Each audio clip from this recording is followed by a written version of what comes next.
the obsessed compulsive gamer, the O.C.G, and I'm here with my cat, playing a game I've been meaning to play for a while, Anodyne 2, Return to Dust. It's been on my backlog for a while. I've been meaning to try it. I heard a lot of good stuff about it. I love indie games, I love indie platformers, and then I saw this on sale for like $2 and I got it in the first game. This game is the main one I wanted to play, so I finally said, fuck it, let's do it.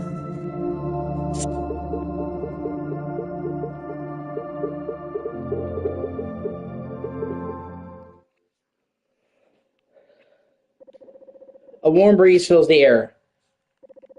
A paper floats by and comes to rest on the ground. It is a letter. It reads, Summer 2019. Dear player, thank you for playing Anodyne 2 Return to Dust. It is somewhat of a spiritual successor. It has narrative and thematic ties to the first game, Anodyne, but features a completely new world and characters. That is to say, the two games can be enjoyed in any order. At times, the world of Anodyne 2 may be a strange and confusing place, but at its heart is a story of human struggles and relationships. Now, come on, let's go on a curious and wonderful journey together. Malesos, Han Tani, and Arena Kitaka. Those are the two people that made the games. Some say that life is a circle. Madness! All things grow from a point, a center. Everything to come was already here. It melts out from tiny capsule like a sponge and bloom. The beauty is to witness the true shape of the primordial point, its fractals unfurled to their limits, the atomic, indivisible tips of its tentacles. Time, after all, is a looking glass, an illusion, and yet the truest way to see ourselves.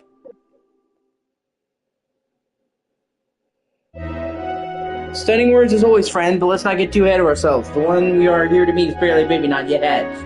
We must lead her gently into the bright light of the world. Hey, how's it going? Oh, look, our precious Nova seems to be stirring. The following are the first words that Nova will ever hear. In time, the contents of the speech will fade into obscurity, but she will never forget first hearing this voice. Ah, yes, this voice, so fragrant, so beautiful that Nova felt like crying. Had she been blessed with tear ducts, perhaps, she would have. You may have forgotten how hard it is when you first realize that you exist. Nova certainly felt that now, but when she heard this creature's speech, she thought, perhaps it might be worth it. About the same. Rough, but I'll live, still dealing with my stomach being bruised to shit, still dealing with tooth problems, but I'm here. Nova, can you hear me? Take a deep breath, my darling, then open your eyes.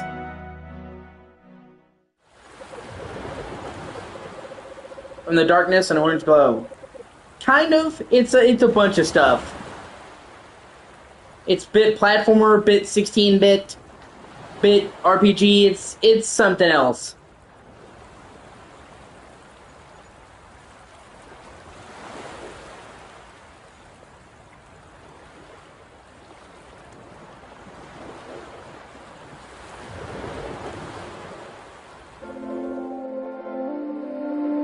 There she is, still a little woozy, are you? Don't worry, it's natural to feel disoriented when you first gain consciousness, child. Your name's Nova, and you're an extraordinary creature with the unique ability to shrink to microscopic sizes. It will come in quite handy, as you'll soon see. My name is Palisade, and I'm here with C. Pasalamist. Together we will serve as your caretakers and your guides. Palisade the shield. That sweet voice definitely lifts. We'll fight for you. C. Pasalamist. The musician, dedicated songwriter, awkward around kids, kind of a nerd. Mommies, that's funny. Caretakers and guides. Would you like to say hello to Nova C. Psalmist? Greetings, young Nova. It is I, C. Psalmist. I am speaking to you from outside of your egg. Yeah, that is part of the point. Space, after all, is an illusion. It could be likened to a looking glass. A looking glass is a mirror, by the way. They used to think it was a telescope or a microscope, some kind of tube-shaped object. Thank you for that enlightening clarification, Sea Psalmist. Now, Nova, as the Sea Psalmist mentioned, you are currently inside of your egg. In order to hatch and truly begin your life, you will ride the hatchline monorail that leads from the top of the hill. But you can only leave you obtain the sacred Glendillock seed? For now, you may think of the Glendillock seed as your ticket to ride. First, speak to the 3 yolk figures. This is fucking so weird. Each yolk will give you a special item that will prepare you to host the Glendillock seed. And speak to the Chalasa tree, the highest point on the island.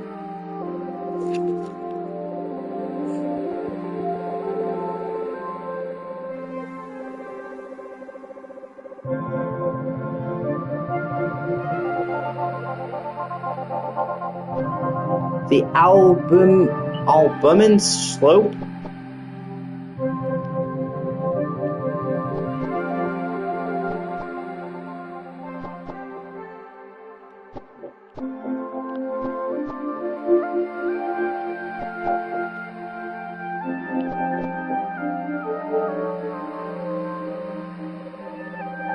The strange figure is silent. Is it alive? No wonders. Nevertheless, its gaze beckons her. Enter my round golden plate. Seems to say, you shall find a part of this complete breakfast. The yoke and Nova's fate begin to resonate. The presence of a new nanopoint is in the air. Spark this being and reveal its nanopoint. Shrink forth. No. Nano Cleaner Nova. Okay.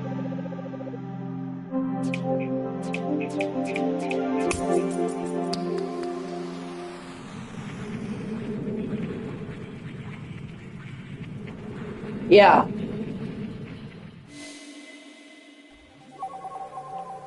See, there are parts of this game that are 16-bit.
Okay.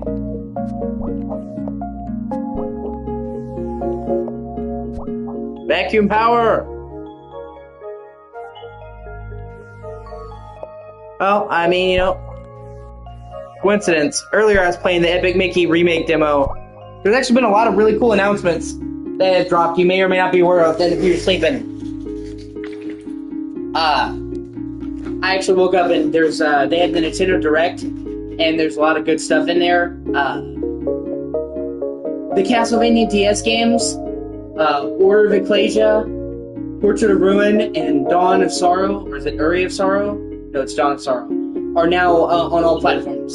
They just shadow dropped the Castlevania DS collection. It's called the Domina collection, but it's what it is. I don't have the money to get that right now, but as soon as I have the money, I will be getting that. I'm a really big fan of Castlevania, and I have pretty much all the other Castlevania games, so I've been waiting for them to bring the DS games to somewhere not the DS for years. So...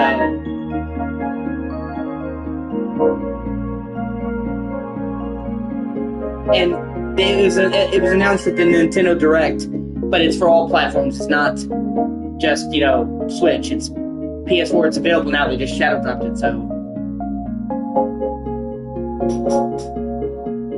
Portrait of Ruin and Order of Ecclesia, the 3 DS games.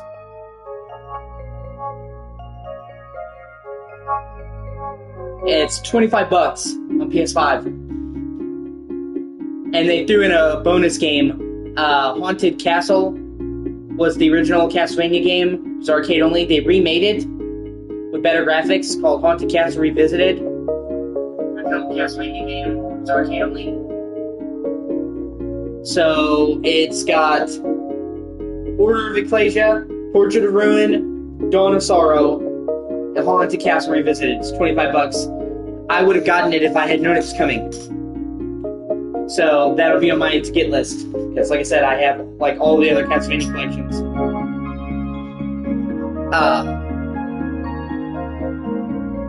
They just announced that my favorite Tales of game, Tales of Grace's F, is getting ported to all modern platforms next year.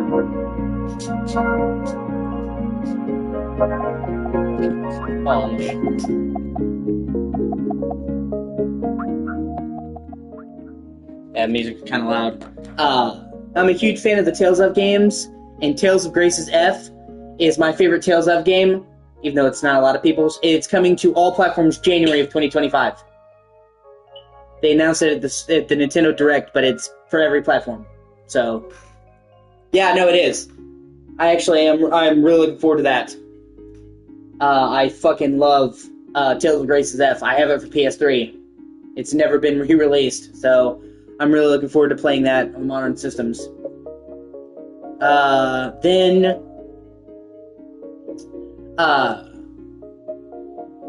they did Sea of Stars, which is actually a game I was mentioning, I think, the last time we talked. It's made by the same guys that did The Messenger.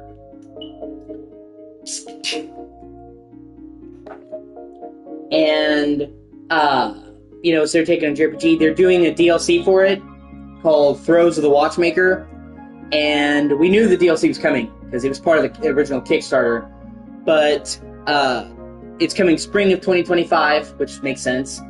And it's going to be free for everybody, actually, which I thought was fucking awesome. Because apparently the sales of Sea of Stars greatly exceeded what they thought. It's actually kind of crazy, too. Sea of Stars did really fucking well. Like, it sold 2 million copies, which for a small indie studio with like 20 people, that's a huge amount of copies, and that's with it being on Game Pass and PlayStation Plus Extra, whatever, the plus.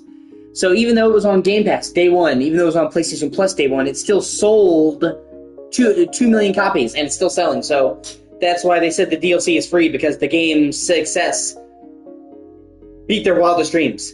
So they're saying as a thank you for the game, being such a big hit, they're giving it free. I would have bought it. I fucking love Sea of Stars.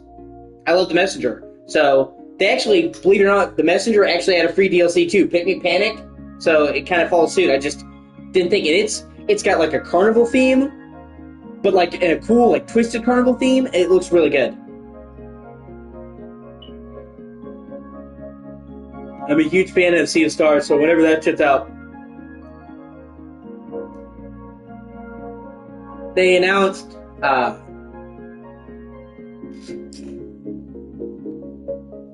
they finally announced the Suikoden remasters.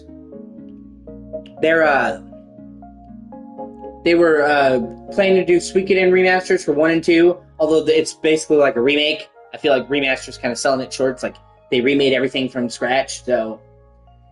And people were kept waiting for a release date. They announced it in March, so it coming this year, but at least we have a release date, because up until now they were just saying it's coming with no concrete release date, which sucked. So, and maybe some more. You may or may not care, but they're remaking Epic Mickey, and they just released a free demo on all platforms for you to try out. I was just playing that earlier.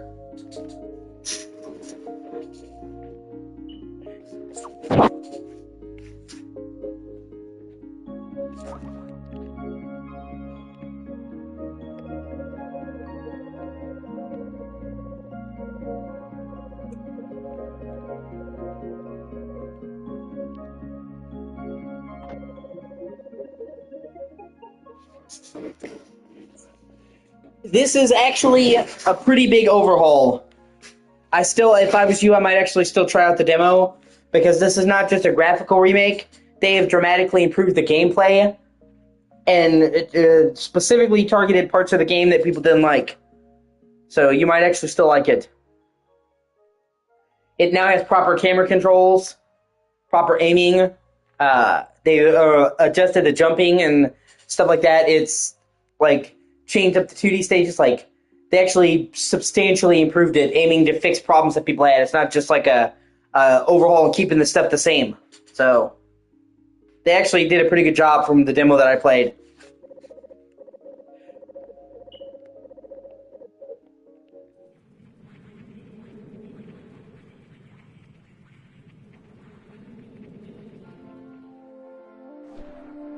All of them. PS4, PS5, Xbox, Switch, like, it's PC, like, it's dropping on all the platforms at once. It's not Nintendo exclusive at all.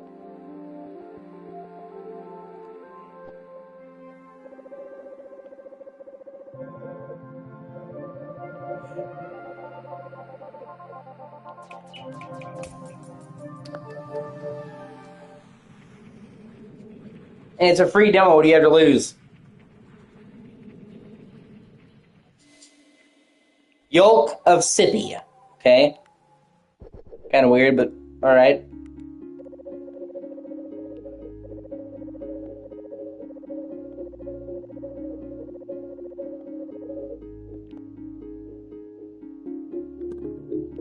Oh, it's a save point. Okay, that's cool.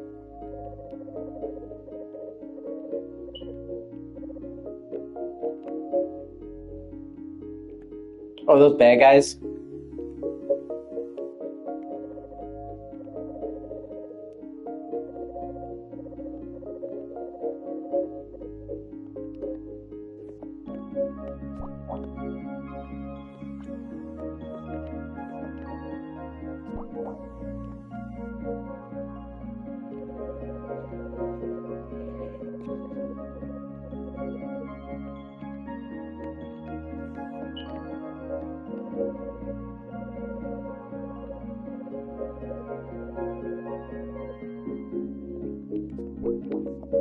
Oh, I can just suck them up and use them as weapons against each other. Okay. That's kind of cool.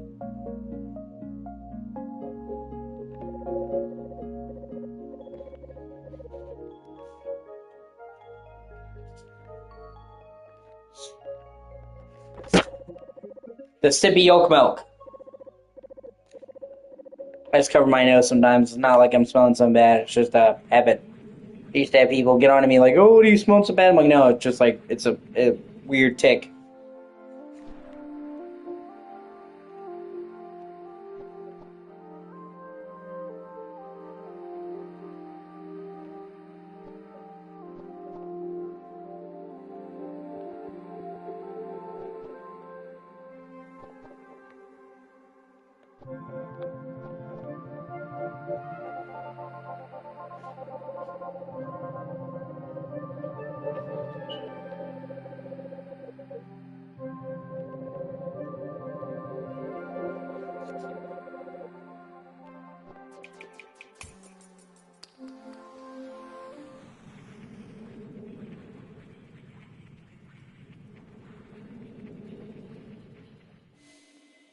Yolk of Cozy.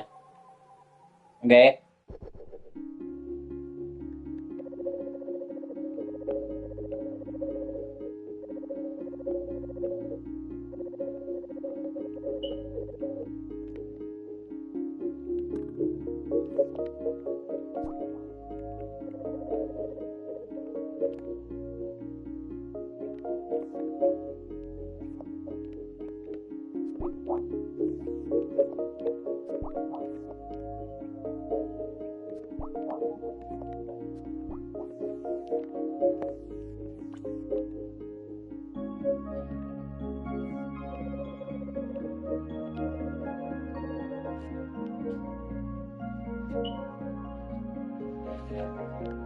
Alright, man. I'll see you in a bit. I understand.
Oh.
Okay, we have fixed camera angles here. That's kind of interesting.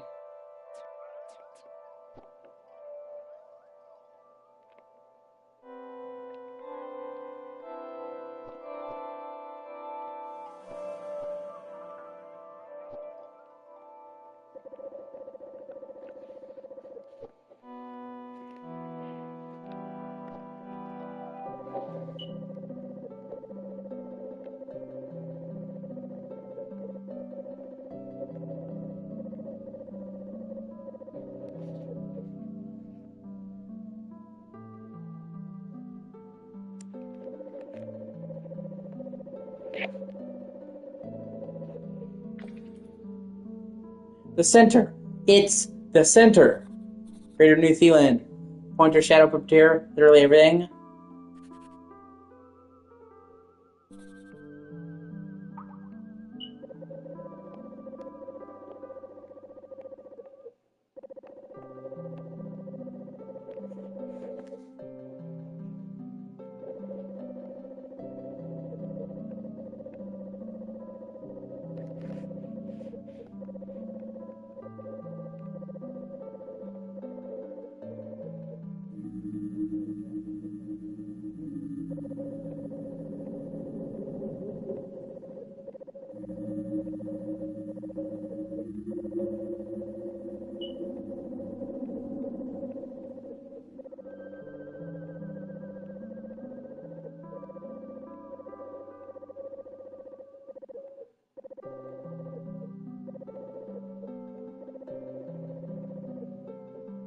Okay.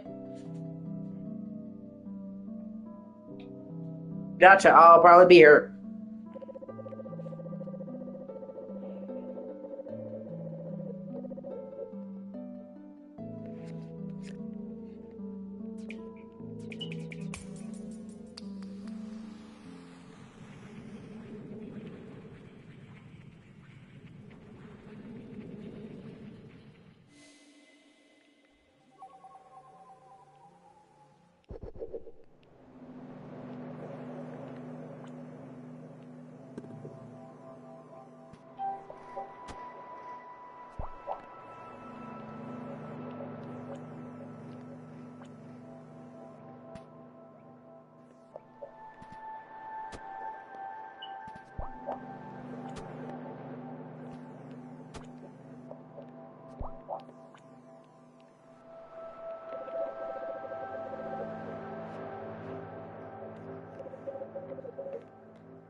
Sorry, I just have flies and shit. I was making sure nothing got my drink.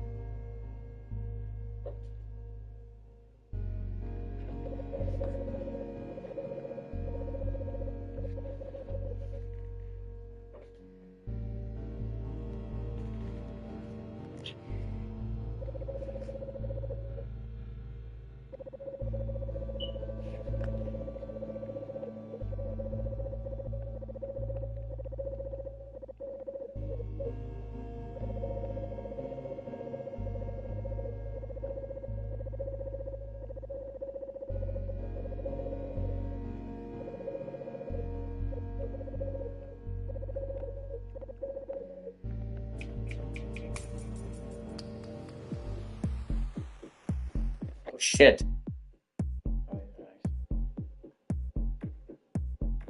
The fuck is this?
Okay, now we're going down to 16-bit.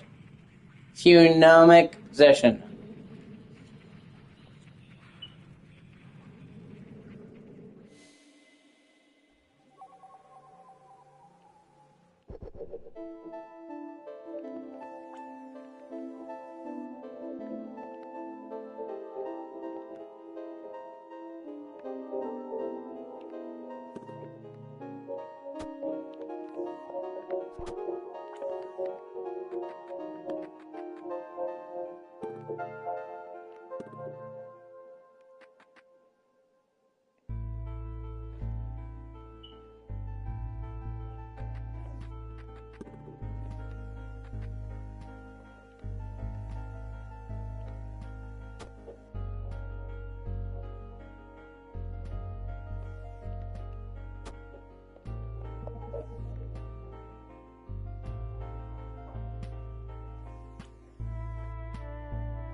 The fuck is that? Is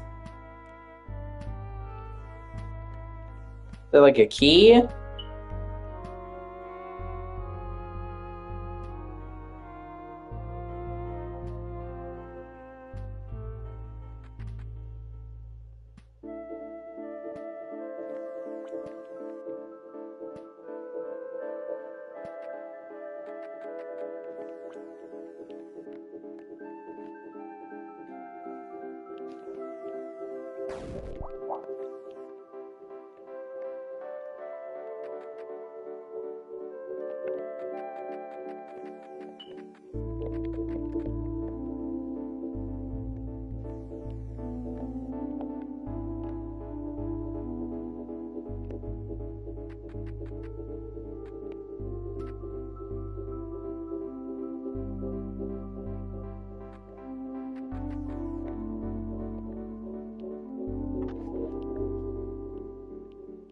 Oh shit, I need two.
Oh, that's actually clever.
Fuck, I keep forgetting that they're not to be harmed.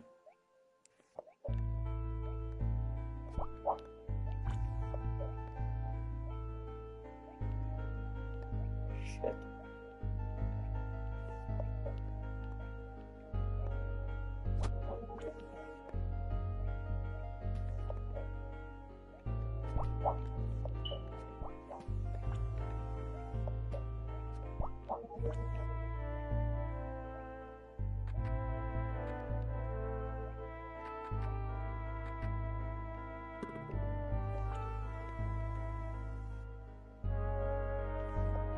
Oh, this fucker.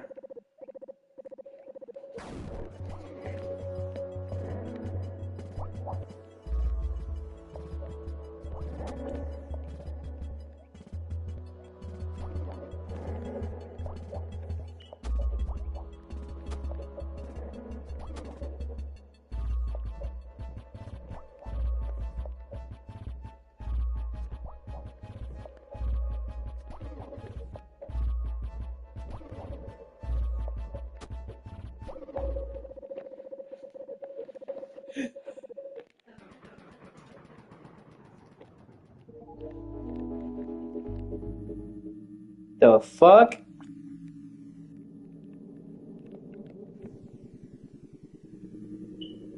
Sweet.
One second, sorry.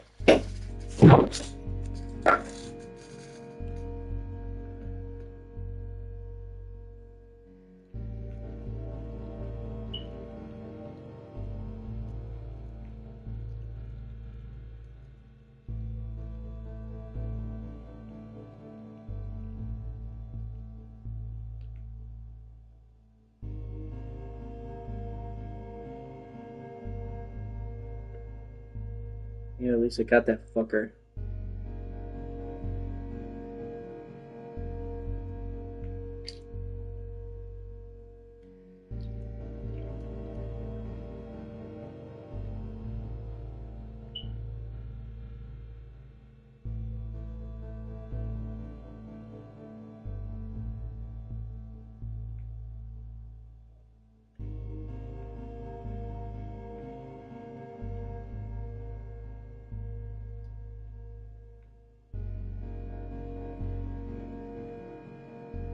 Sorry.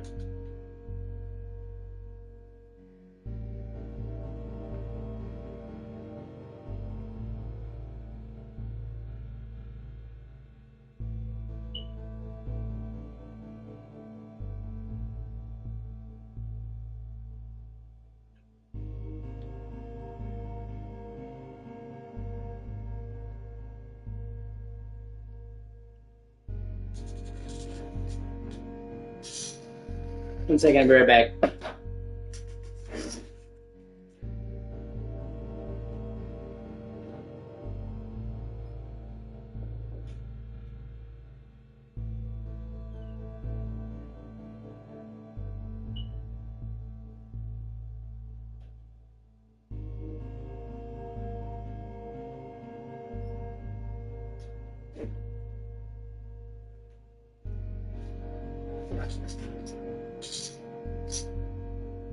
Yep, I got a fly in my drink.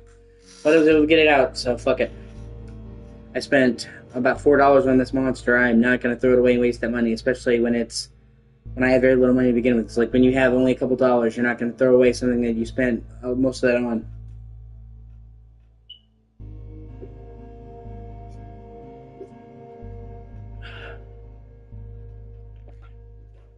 This is the same type of fucking fly that's been repeatedly touching me and rubbing on me anyway. This fly too. It's gonna hurt me. It's gonna hurt me.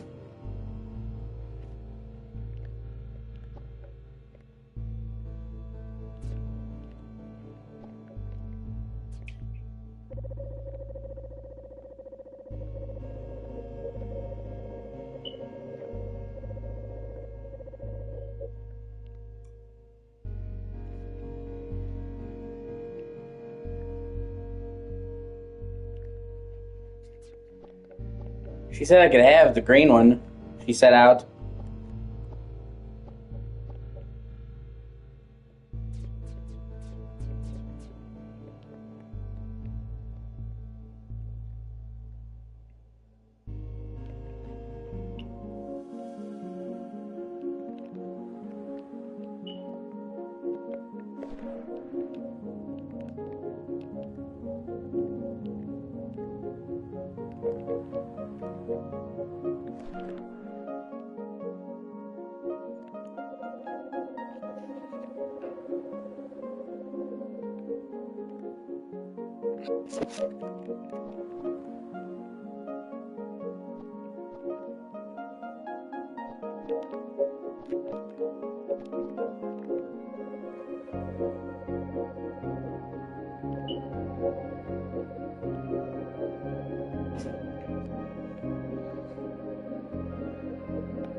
Oh shit.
No way. Do I have to hit it? Oh, okay. That could actually be cool.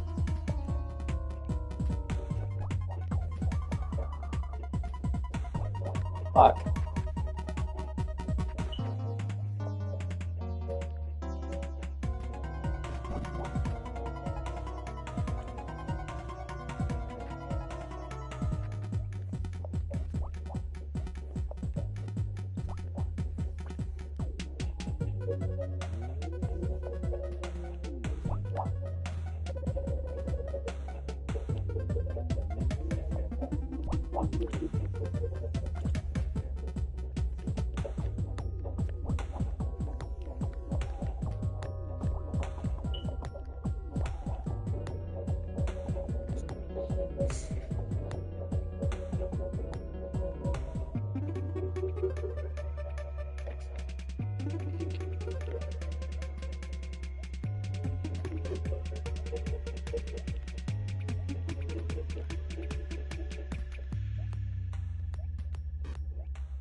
Sorry about that.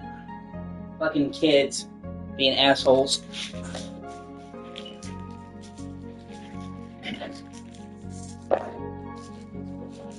Fucking kids outside my window.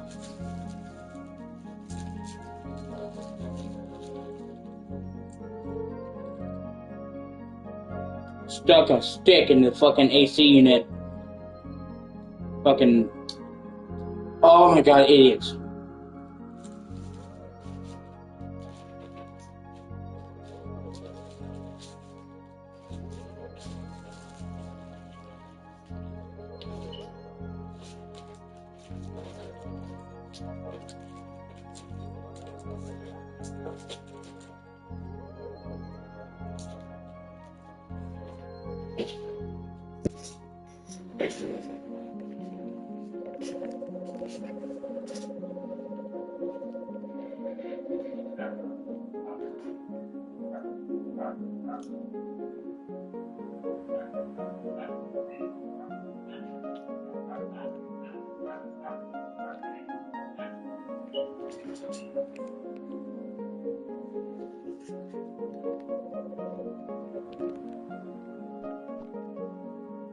Is it? Yeah, it's pretty hot here too.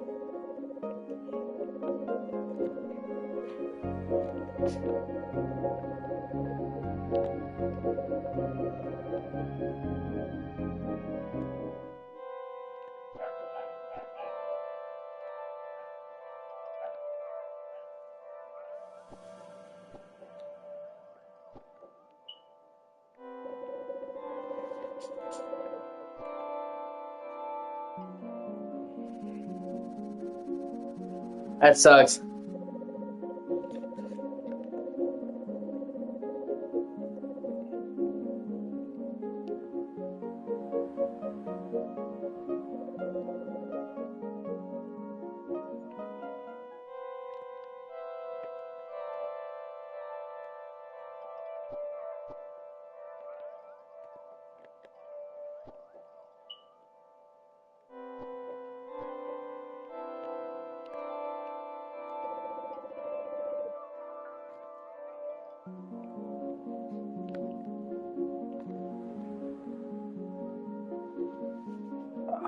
Trust me, I understand that feeling.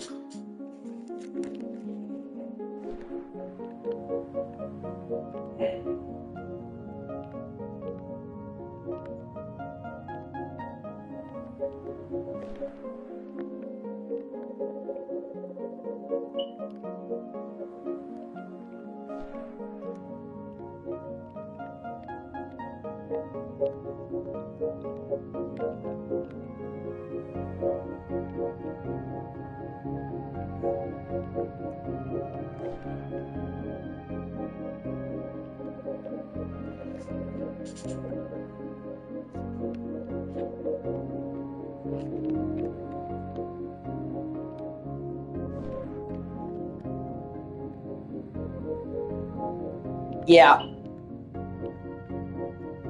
You can just transform into a car.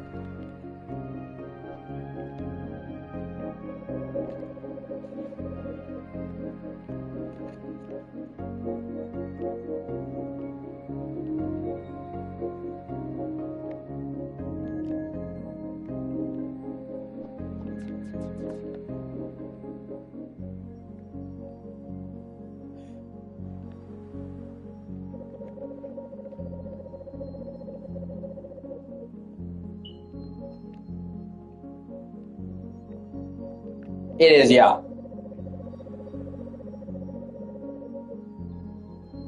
It's funny. Mole tuber. I make videos about video games, but it's hard. It's not just fame and rainbows. No one was watching my videos unless I made stuff about the latest Big World Series installment. That's funny. Especially since I'm literally streaming this to YouTube. I feel personally attacked.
That's fucking weird, dude.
Shit.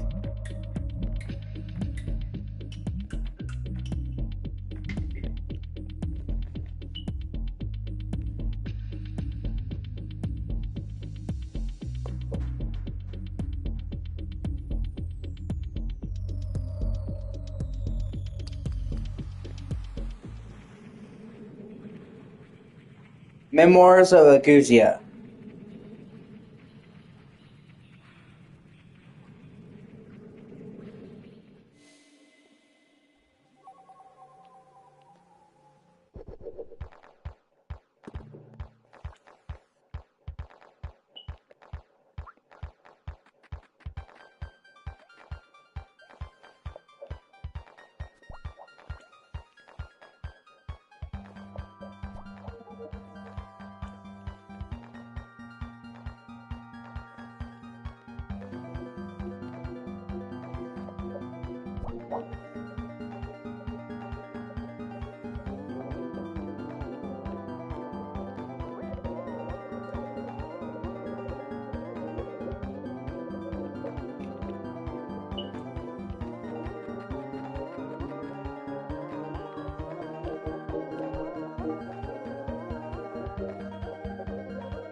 Okay.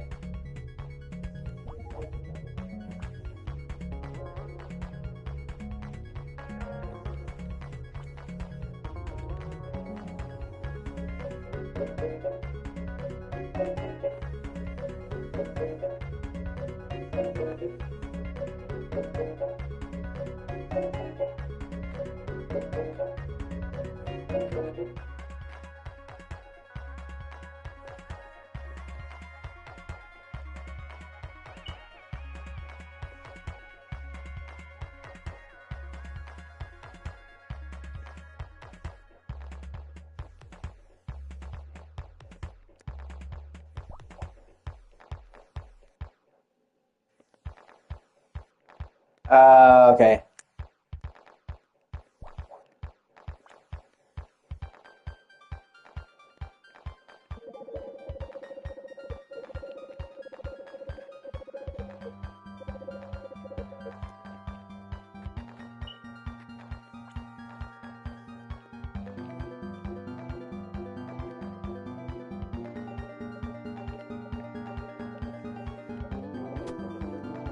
Shit. Oh god. Oh no.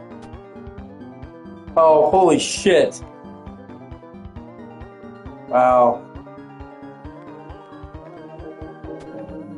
Oh, I died. How about that?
God.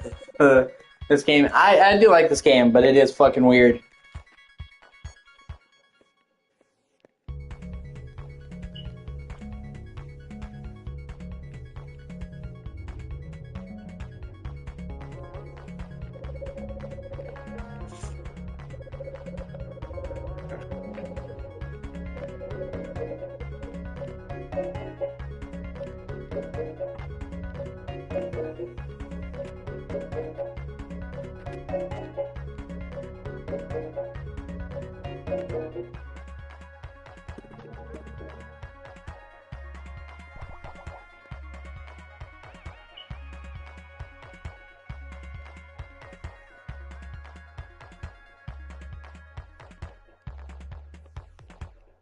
Shit.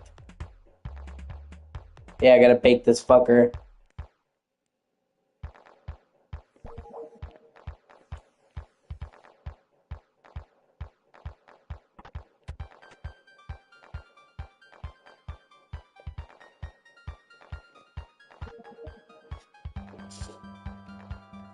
Lamb.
Yeah, Origins is great.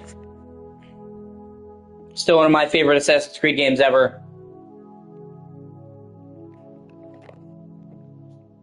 And a total relaunch of the series when it needed it.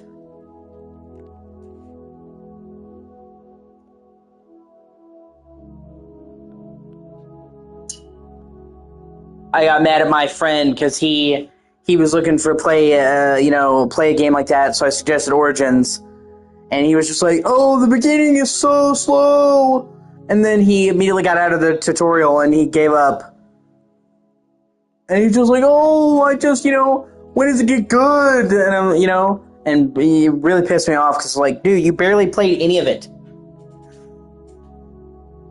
You just didn't have the patience.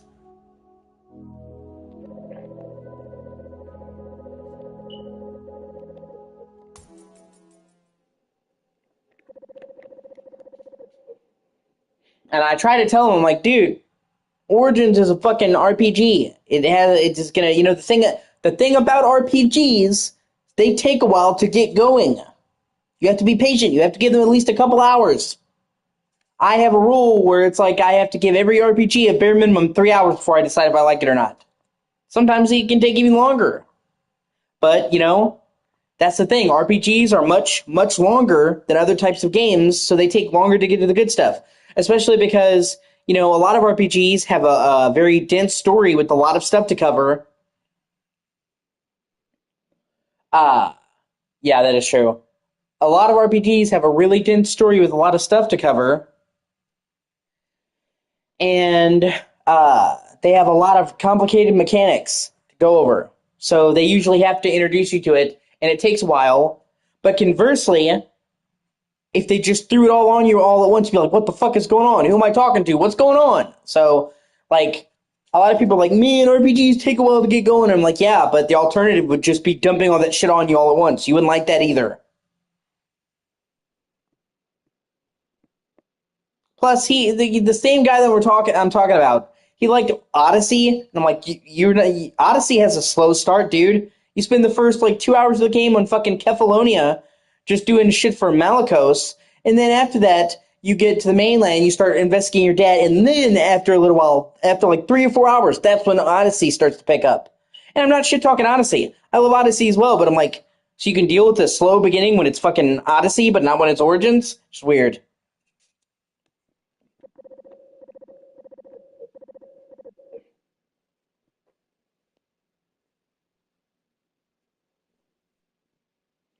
And we've gone into it because he doesn't like the Assassin's Creed RPGs. He thinks like Assassin's Creed shouldn't be an RPG. It wasn't an RPG when it started. But then we were also talking about Far Cry,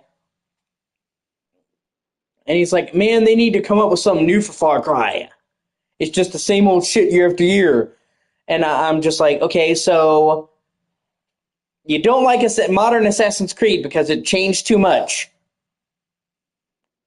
and became different, but you don't like Far Cry because it hasn't changed enough. So either you're okay with changes or you're not.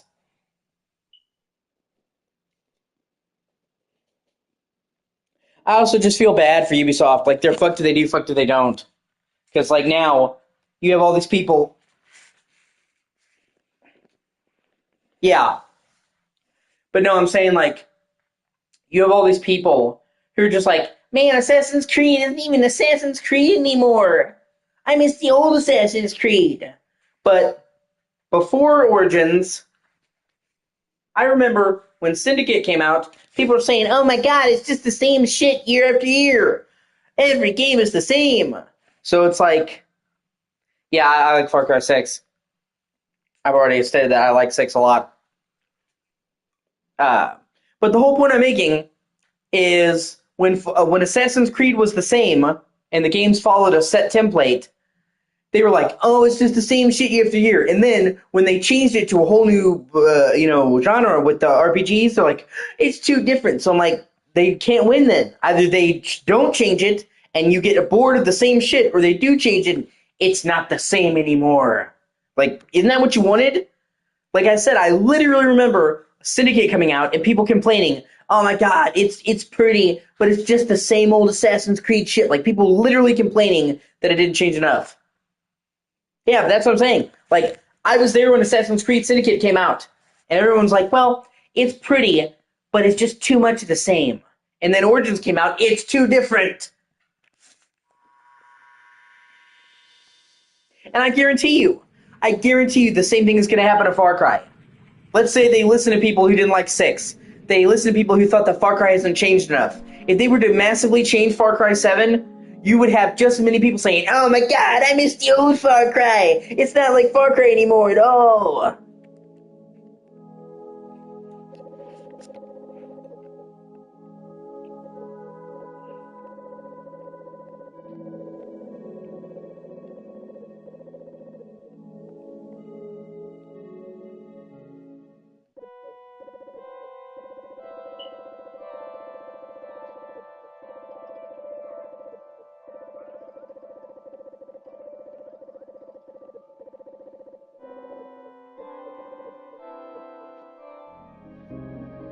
I like Syndicate. It's not my favorite, but I do like Syndicate.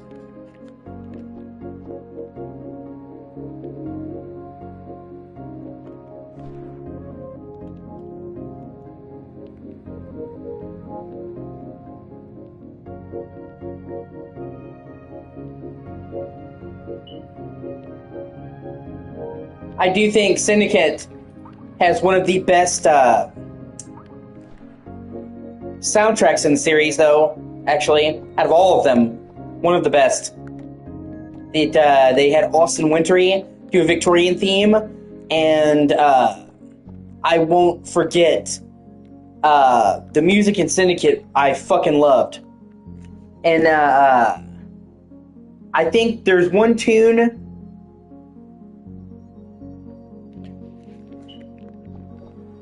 Well, I think 3 is great.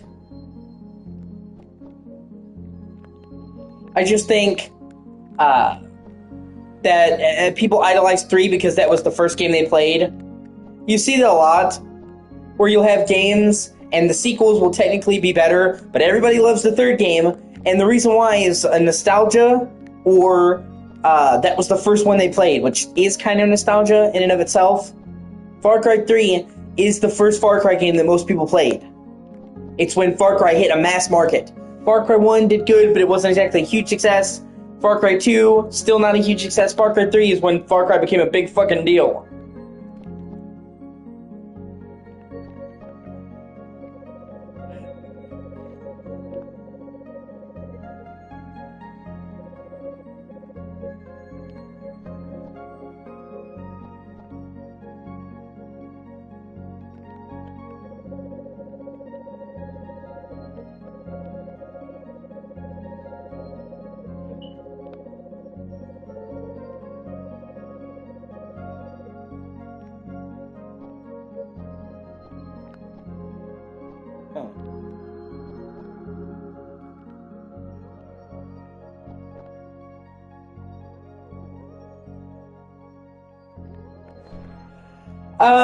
Well, Voss is a pretty good villain.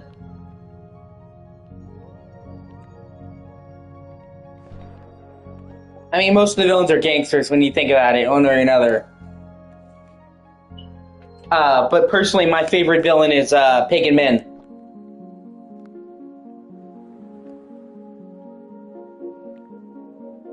Just because I love Troy Baker. It was a really out-of-pocket role for him, and because he actually is probably the most relatable, honest person in the entire game.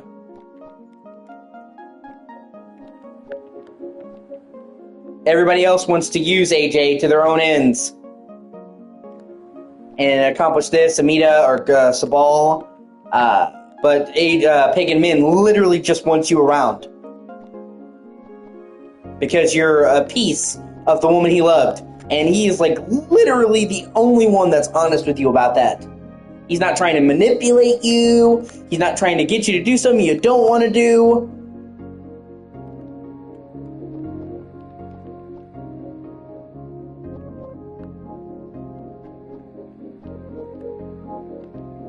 And like, the theme that they get into pretty fucking early is that nobody is a hero in Far Cry 4. Okay? Amita is not a good person.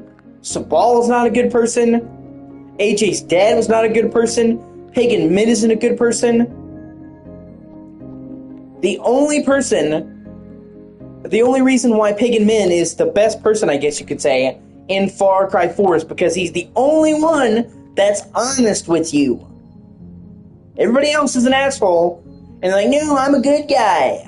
And then Amita starts running drugs with kids, or Sabal has like a fucking holy crusade killing people, man, like a jihad.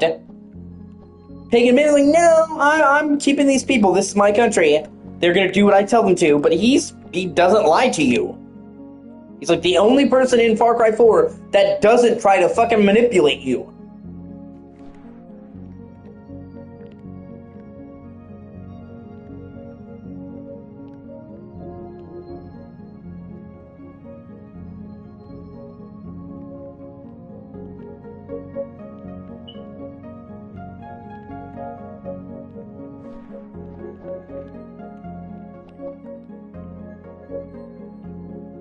I also like Joseph Seed, because, like, he is, like, literally, like, he's a fucked up person, but he's right. And him being right is kind of what, like, redeems him, but at the same time, his mistakes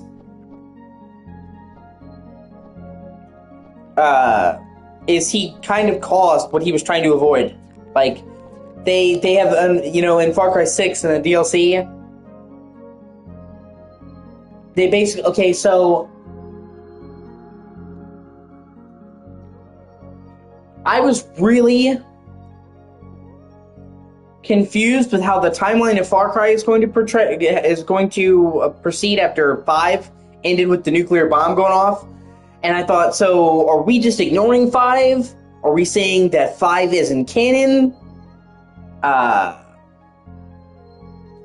we saying, like, what happened? Like, they don't clarify. And in the base game of Far Cry 6, they just completely ignore Far Cry 5. It's like, so Far Cry 5 is not canon? But when you play the DLC, they clarify, yes, there was a nuclear bomb. But it is only in Montana. It was a mistake. So he was right about a nuclear bomb dropping and fucking up the place. But that was literally the only place a bomb dropped. And in fact, Far Cry 6, even though it doesn't seem like it at first, takes place after Far Cry New Dawn. Because, there's this chick in Far Cry 6, I don't remember her name, but she's your mechanic. And in her side quest, she's like, oh yeah, you go and get this old car. She's like, oh, this is the car that was born the same year I was, 2017. Or 2020. She says something that's like, doesn't make sense because she's a fucking adult. And like the car was close to the current year. But no, like Far Cry 6 actually takes place in like 2030. 2035, something like that, after New Dawn. And they don't really ever illustrate that to you. You kind of have to put the pieces together, because she's literally like, oh yeah, the 2017 car that was made the same year I was born. And it's like, you're as old as the fucking, you're an adult. So if this was like set in 2020 or 2021 when Far Cry fucking 6 came out, then you would be 4. So like, no, like, Far Cry is canon, 5 is canon, New Dawn is canon, and 6 takes place after.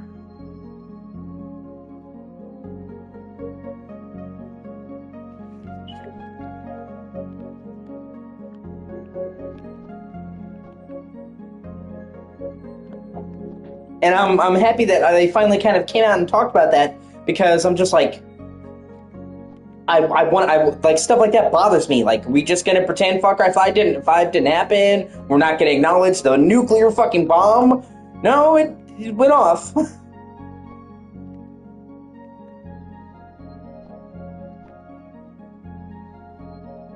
It just wasn't.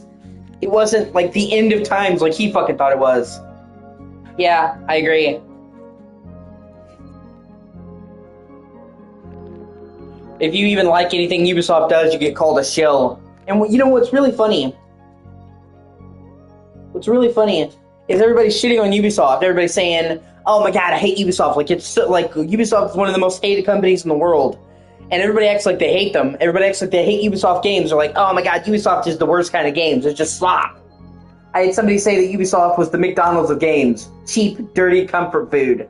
I'm like, okay, I disagree with that, but whatever. But then the games sell incredibly well. People were bitching about Assassin's Creed Valhalla, one of the best-selling Assassin's Creed games ever. And not only that, but the whole reason they did Dawn of Ragnarok is because the game was still selling 2 years later. So it wasn't, it sold and then people found out it was bad and they stopped playing it. Because, you know, occasionally you'll get a game and the hype will be crazy and the game will be shit. So the game will start out selling really well and then the sales will stop once people play it. Because there's been a ton of games that sold well initially and then the word of mouth spread and it's like, well, this is ass. Valhalla sold and kept selling and kept selling and kept selling. And I think they said that, I don't know the exact numbers, but I know that Ragnarok, or, you know, the DLC, sold really, really fucking well. And that was like a $40 DLC. That was almost like the price of a new fucking game, and that was selling millions of copies. So everybody's shitting on Valhalla, everybody's shitting on Valhalla, everybody's shitting on Valhalla.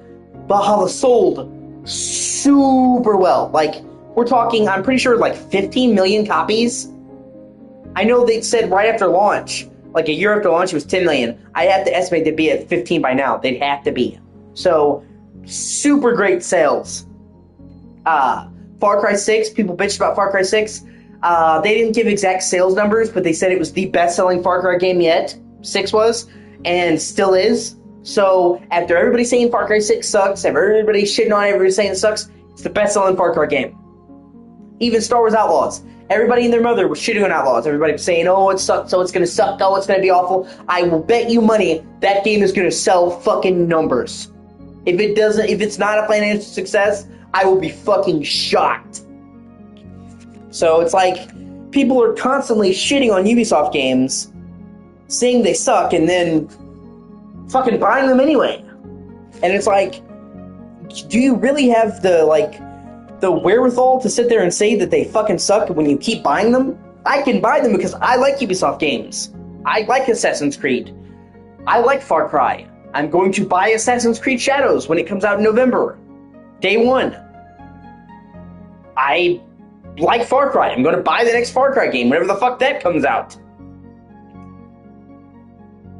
I'm sure it's not going to be too long because it's already been 3 years and they usually have 2, 3, usually I think the most like 4 years. So I'm pretty sure we're due Far Cry 7 probably next year, I would say.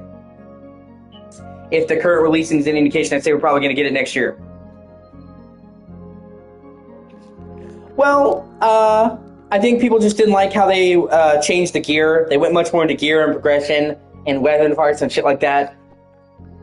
That's what people didn't like. I will say that it's not really something that Far Cry 6 did, but it's something that Far Cry 5 did. Excuse me. That 6 has continued to do. They need to bring back the skill tree. I was really upset when Far Cry 5 mitigated the skill tree a little bit, and then 6 did away with it completely. That's the only thing I can say that I didn't like about Far Cry 6 was the mitigating of the skill tree. So, for Far Cry 7, they don't need to have perk points that you find out in the map. They just need to bring back the fucking XP system and have the regular skill tree that they've always had. That's what I want. But other than that, I like Far Cry. you know? And it's like, people are like, oh, it's the same thing every year. People don't need Far Cry to change. People like Far Cry. And honestly, if you take a look at gaming, Far Cry, another reason why Far Cry doesn't need to change, because people like Far Cry as it is, there's not really much competition or any. How many open world games can you think of, open world shooters that come out like Far Cry? Okay, I could maybe understand people saying that Far Cry needs to change if it was like a saturated market and there were so many competitors. How many big open world first person shooters do we get? And the answer is like hardly any. Yeah, right? Don't even get me started on that, dude. People like, oh, it's the same shit every year, and then they buy COD. Yeah, it's, COD has been the same shit fucking forever. So, whenever I try to think of like, oh man, I'd like to play a first-person shooter that's open world, think of Far Cry. It's like literally one of the only ones like that, and it's one of the only consistent ones. So it kind of occupies a space in the market that nobody's filling. I mean, Rage 2 was open world and FPS, but that was like literally 2018. That was 6 years ago. Good game, but that was literally more than half a decade ago. Atomic Heart is kind of open world, but it's like a micro open world, and you have to spend a good chunk of the game to get to that. It's not exactly what I call a big open world, and Atomic Heart's still more of a niche game. So Far Cry is pretty much like the only game that does what it does. So people keep wanting open world shooters like that, so they keep getting it.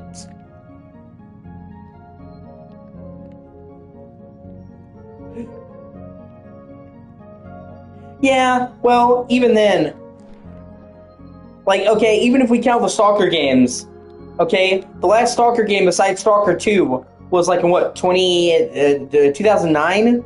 Shadow Pripyat?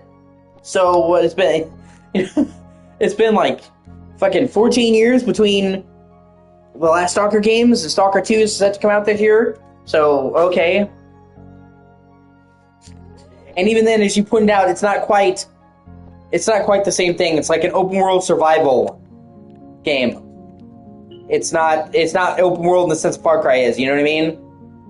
So Far Cry is still in a different demographic. Far Cry is about having fun, exploring, power trip, and all that. It's not a wasteland survival guide. So yeah, that's what I'm saying. There's plenty of, there's not a lot of competition for Far Cry. So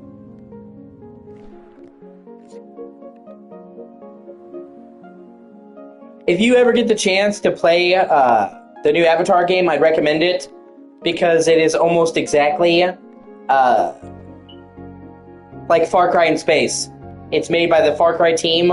It has a lot of the same gameplay philosophies. It is almost like a spin-off, like New Dawn or Primal. And it's really pretty. So we may not have gotten a Far Cry game last year, but it kind of is a Far Cry game. They could literally have called Frontiers of Pandora fucking Far Cry Space or Far Cry Sci-Fi, and it literally would have fit. So it scratches that itch. Once again, that's fucking Ubisoft. So, like I said, I don't really agree with the Ubisoft hate. We also get a lot of hatred for open world games now. I'm seeing a lot of people saying they hate open world games. I really disagree. Open world games are actually some of my favorite genre of games. And I think they're one of the truest expressions of games. The main reason... Yeah, exactly.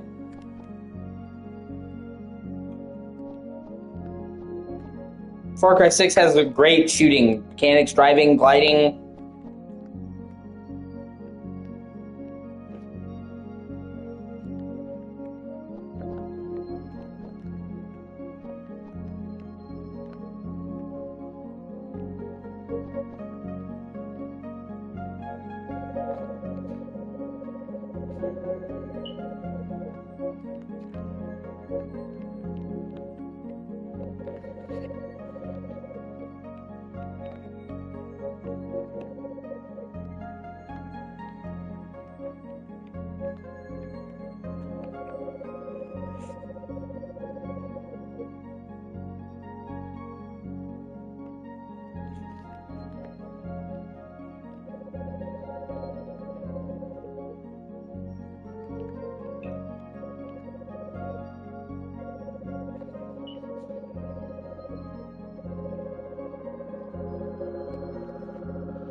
Jake, how's it going? Yeah, no, I agree. You're totally right. You know, I like Far Cry 6. Uh, maybe now it is, but that's not really a fair comparison because you're comparing it to Grand Theft Auto 5, which at its core is a game that's like literally 11 years old. I think a fair comparison is to compare it against, you know, for GTA 6 whenever it comes out.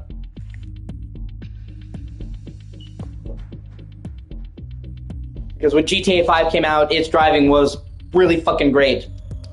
So, cardio grade amnesia.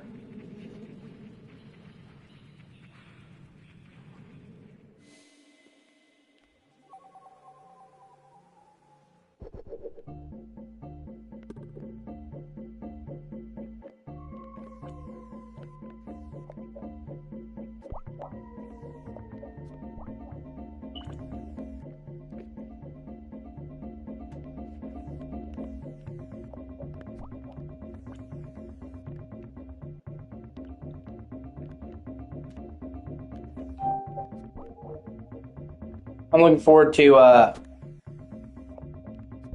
GTA 6.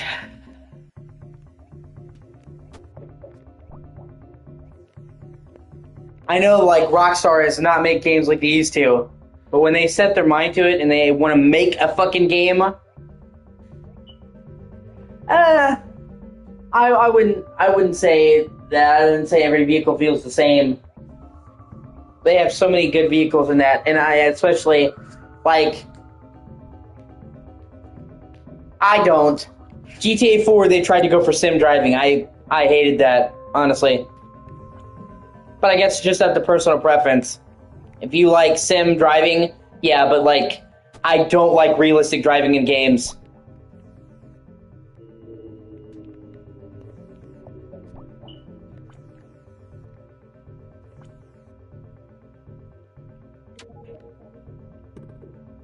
I really like GTA 4, but I didn't like its driving because it tried to be very sim, and just not for me. You know, if you really like sim driving, then yeah, I can see where you'd enjoy it.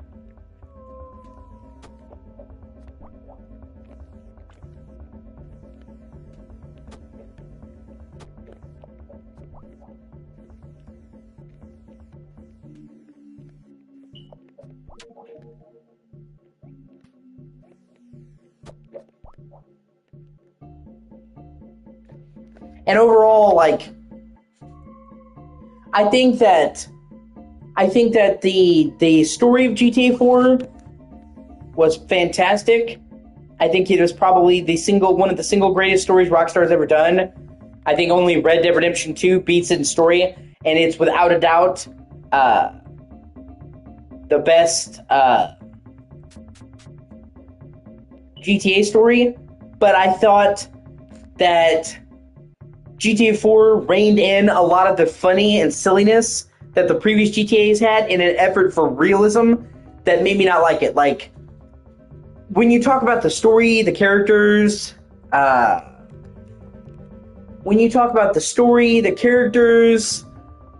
that, GTA 4 is like the pinnacle. I like, out of all the open world crime games, this GTA 4 may have the best story out of all of them. Okay?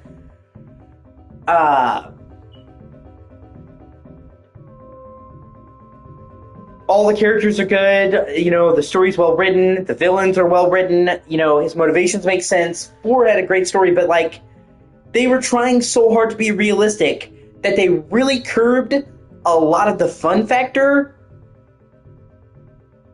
And that made me not like it as much as a game as I did the other Grand Theft Auto games. Like, it's the only Grand Theft Auto game that was like, we're gonna try and be really realistic and serious. And story-wise, that's great. But like, it just felt so reined in compared to other games, you know? You can't go fucking crazy with cars. You can't use a hover pack. You can't, you know what I mean? You can't do all the crazy shit. And so, I don't like the story of GTA 5 as much as GTA 4, and that's not shitting on the story of 5, actually. I like the story of 5. It's pretty good. But I like GTA 5 as a game more than GTA 4 because they brought back the silliness and going over the top, and they weren't afraid to have fun. And I think with GTA 5, they found a good balance. It was more realistic than San Andreas or Vice City, but it wasn't so realistic like 4 was that it took some of the fun factor out of it. So,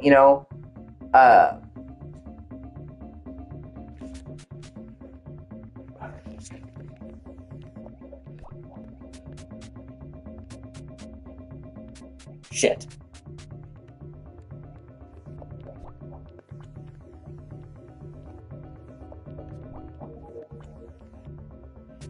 Yeah, but like I said, they got rid of some of what I loved about GTA with 4.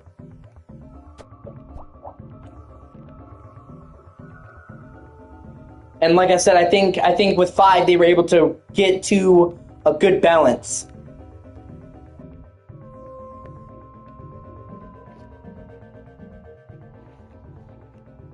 I'm also looking forward to GTA 6.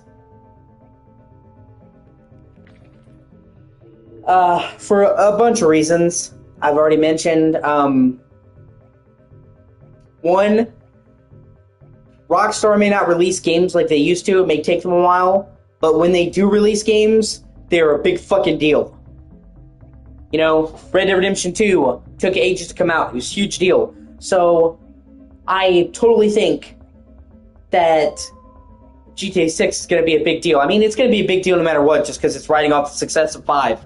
But I'm saying, I think 6 is going to be great. Like, you may like GTA 5 less or more than the other ones, but you can't say GTA 5 is a bad game. I don't think you can. Especially for what it is. Or, you know what I mean? So, even like Red Dead Redemption 2, you may not like Red Dead Redemption 2. I know a lot of people thought that it was too realistic. I know you like Red Dead 2. I'm saying there's maybe some people who thought it was too realistic and didn't let them go crazy enough. They wanted sillier. But nobody can say Red Dead was a bad game. Or most people couldn't anyway. I'm sure somebody on the internet sitting here, well, yeah, actually sucks dick. So GTA 6, at the very least, I think is going to be a fucking big game. And on top of which, it's going to be the end of an era. All of the major Rockstar games, GTA 1. That's what I'm saying, though. It's like, you're saying that, but like 4 took away more mechanics than 5 did. Like, 4 was, like, significantly reined it in, and 5 actually added more shit than 4 did. Like, GTA 4 didn't have the rampages. GTA 4 didn't have the races. GTA 4 got rid of the detailed garage customization that San Andreas brought in. GTA 4 lowered the scope of the world. Like, I feel like GTA 4 is the one that took away a lot of the features, and 5 went and added a lot of them back. The only thing I can think of that they took away from GTA 5 is the dating, which I can see it, but I was never like into the dating shit in San Andreas, so 4 was cool, but still not like a make or break thing for me. Either way,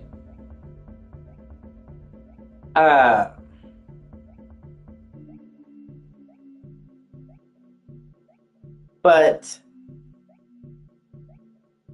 GTA 6 is the end of an era because GTA 1, GTA 2, GTA 3, Vice City, San Andreas, 4, 5, Bully, Manhunt, Red Dead 2 were all property or made by the Hauser brothers. They were the beating heart of Rockstar. And I think it was Sam. I could be Sam or Dan. I get him confused. But I think Sam left. And technically, he's no longer at Rockstar already. I think he left last year. But he already completely wrote the script for GTA 5. I'm sorry, what am I saying? GTA 6. Even though he left, his role in it was done. He already completely Yeah. Yeah, but then when I could also make the case that 5 had yoga, 5 had uh, other shit like that, other mini games like that. I think bowling is in 5 as well. Golf, tennis. Yeah, you can play fucking tennis in 5. So they removed some, they added some. But either way, even though Sam left, when he left Rockstar to retire, he had already finished all of the writing for GTA 6. So his part in the game was done. So GTA 6, whenever it comes out, it's looking like it's going to be fall 2025 when it's going to be out. I would say probably October is what I'm guessing. And I don't think they're going to delay it. I think that would be catastrophic. So I think that's why they waited so long to announce it when they were 100% sure it's coming. I think GTA 6 will be the last Houser Brothers game. Every single major Rockstar game, besides LA Noire, which they purchased, was a Houser Brothers thing. So 6 is a major end of an era.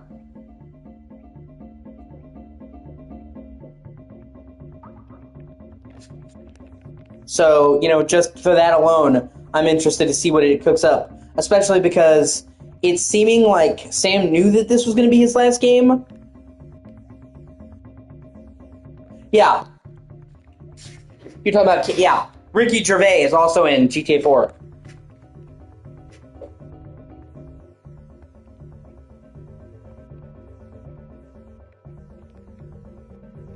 But, yeah, like I said, GTA 6, a pimp named Slickback.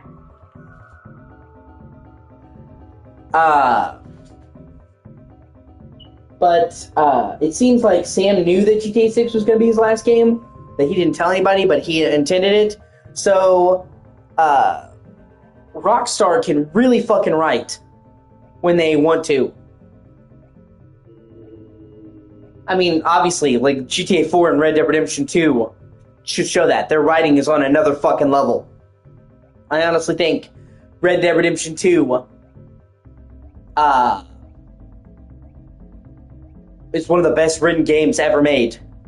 And when you think about the fact that most of Red Dead 2 was written by Sam, one guy, with how much story shit is in that game, how many thousands and thousands and thousands of lines of dialogue, all the story missions, the stranger missions, the character interactions were written by fucking one guy.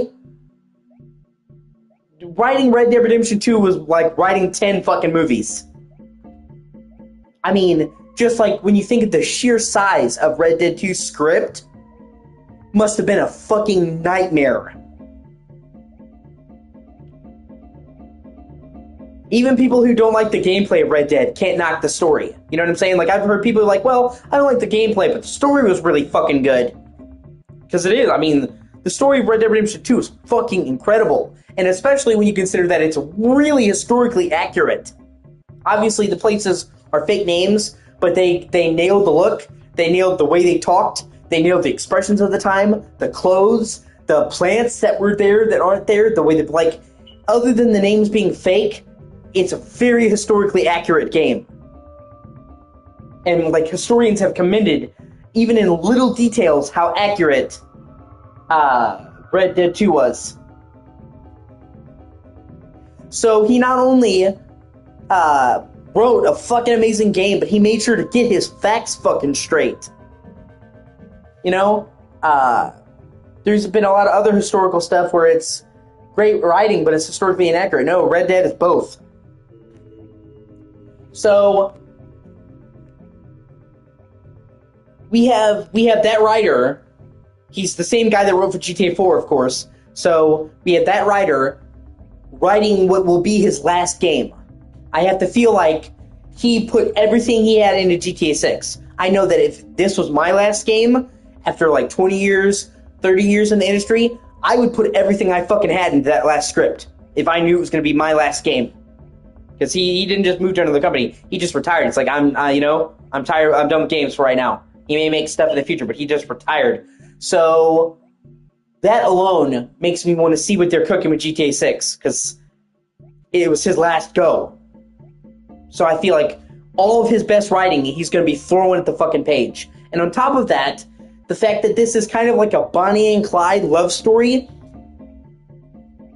is a different angle than they've ever did in any GTA games. So this is not only his last hurrah, his last chance to write, but they're taking a unique angle that they have never done before. They've never had a love story in any of the major Rockstar games. And I can't really think of another open world game that has a love story. Saints Row never had a love story, you know what I mean? So, I'm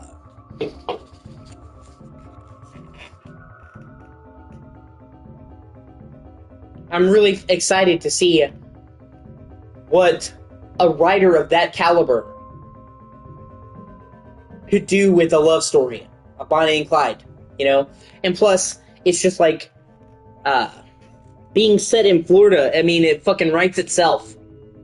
All the crazy shit that happens in Florida, they can take inspiration from.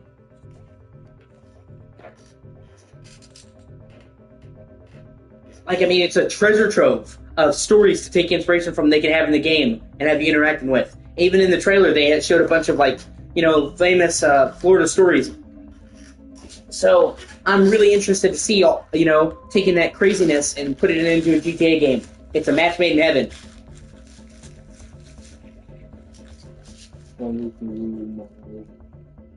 Trying to wiggle my hand slowly from the t-shirts. That's why I'm, like, touching it through the bag.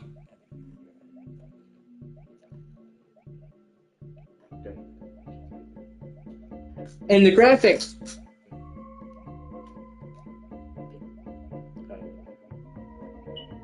The graphics already looked great in the trailers we've seen. Those were far from final. That footage in the trailers was old footage. And that came out a year and a half to 2 years before the game launched. Rockstar, the way they work, is they wait until the final parts of the game, the final year, to lay on a lot of the graphical flourishes and finishing touches.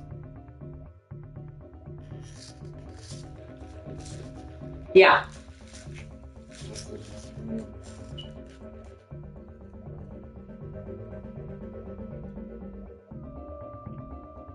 So, what I'm saying is, GTA 6 trailer graphics already looked great. The final game should look considerably better. We're seeing it before they put on the final layer of polish. That's what, like, this last year of development is. I guarantee they already have the story done, the missions done, the map done, the online plan. The only thing left is that final layer of polish. So I expect that the final game of GTA 6 will look even better than those trailers. Like, a good amount better. Like, if you go and look at, like, the launch trailer for Red Dead Redemption 2, or not launch, I'm sorry. If you look at the first trailer for Red Dead 2, and then you look at the final game, it actually looks considerably better in the final game. Like, the character models and the environments look considerably better in the final version. To the point where, like, Arthur, his model looks noticeably better. So, like, they didn't downgrade, they actually improved it. 6.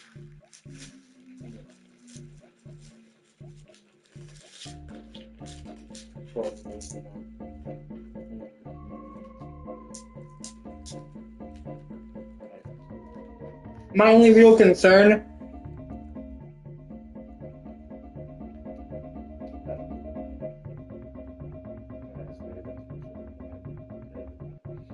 is performance. Rockstar has a tendency to not give a fuck about the performance of their games.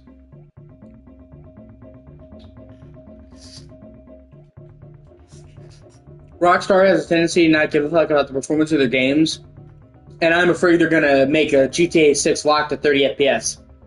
And I really don't want that to happen. I believe that 60 FPS should be the standard now. And we need to keep that going. And at the very least, give us an option. You know what I'm saying? Even if we have to lower the resolution or drop some draw distance, whatever, give us the fucking option for 60. And I'm really thinking, knowing Rockstar, they're probably not. It's going to be locked at 30 at launch. And I hope not. Just give me a 60 FPS mode.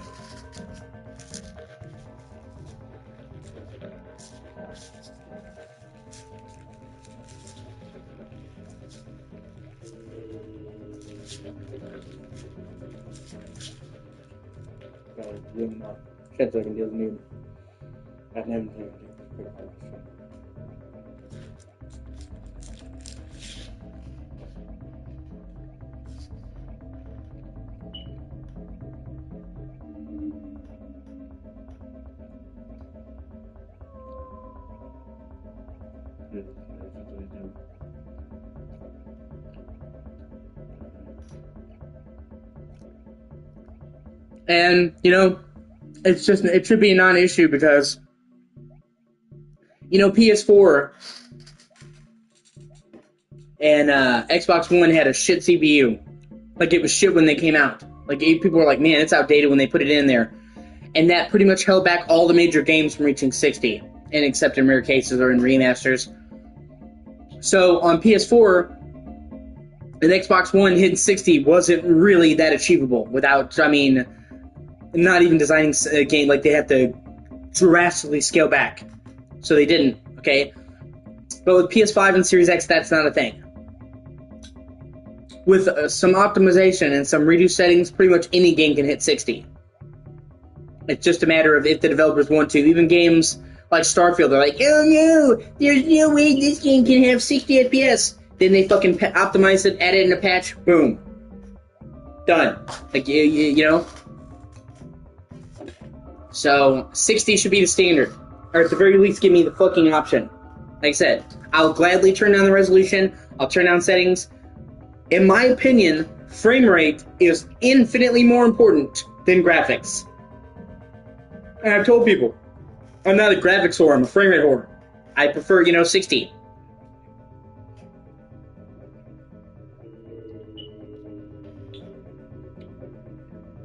I'd say 120 FPS, but we just can't run that for most games, for one. And for two, most TVs don't even support it. Like, it is incredibly rare and expensive to find a TV that does 120 FPS. So for me, 60 is good.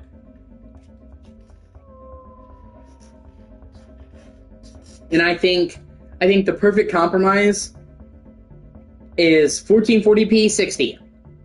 1440p 60 is still, the resolution is high enough that it looks good, it's still sharp enough to look good, and it runs good. That's, to me, is like the perfect midway point for performance and graphics.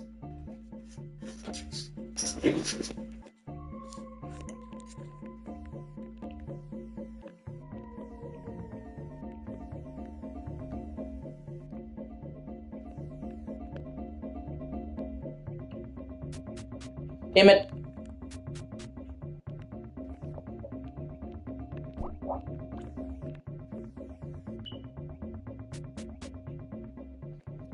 Yeah, I get that. Dude, I can't do a small ass monitor, man. I have to, you know, I love my TV. I have a 4K 55-inch screen TV, man. And it's just...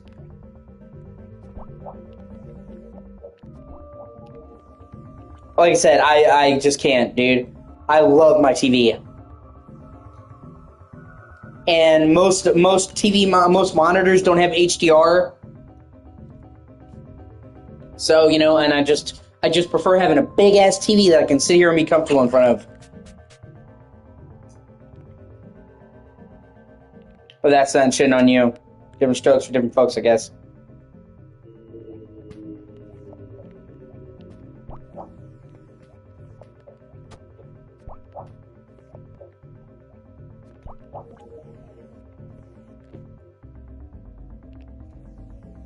Well, I can sort of see that, but you're not getting a 50-inch monitor, man.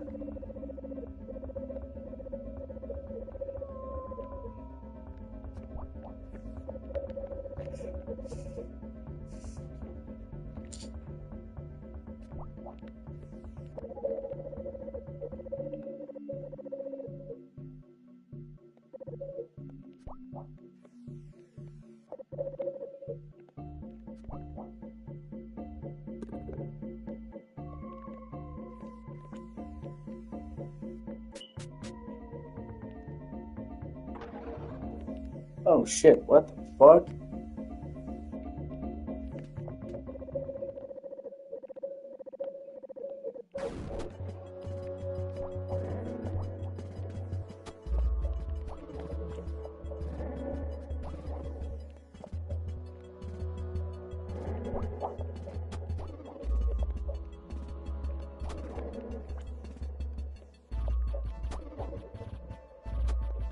Fuck.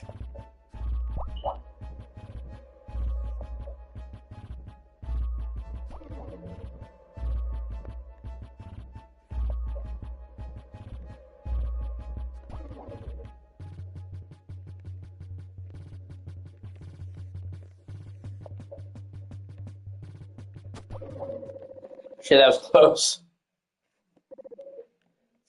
Yeah.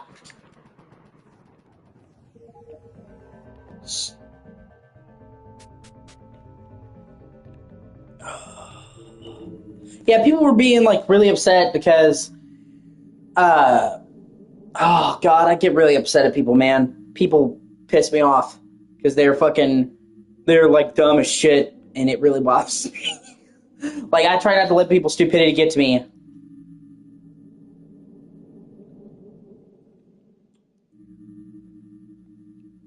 But like people don't understand what a fucking remaster is. What a remake is. Like,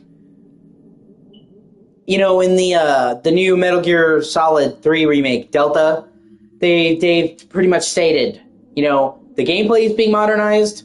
It's going to have crouch walking. It's going to have the melee system, the CQC system from 5. It's going to have quick camo select. It's going to have moving and shooting at the same time. All these good things, you know, modernized things. It's going to have good graphics, but it's going to have the same levels and the same story, completely unchanged. The areas will be the same, the enemies will be the same, the story will be the same. And people are like, well then, it's not really a remake, it's a remaster. Okay, no, it's not. Like, it's a fucking remake. Okay? They are literally rebuilding every fucking inch of it from scratch in a new engine. It's a fucking remake. Like, people who are saying that that's a remaster, I know it sounds stupid, it really irks me. Okay? And it especially irks me when people who have been around when remasters first became a thing to know, okay? A remaster is like Darksiders Definitive Edition. Or, I'm sorry, War Master Edition. Or Darksiders 2 Definitive. Okay? Uncharted Collection. Last of Us Remastered. Okay? It's adding some spit polish to the game, maybe adding in some quality of life features, that's it, okay? When you take every fucking asset of a game, every bit of lighting, character model, foliage, whatever, yeah, they were, right? And you keep it, and you remake it brand new, it's not a fucking remaster. It is a fucking, yeah, it's a remake.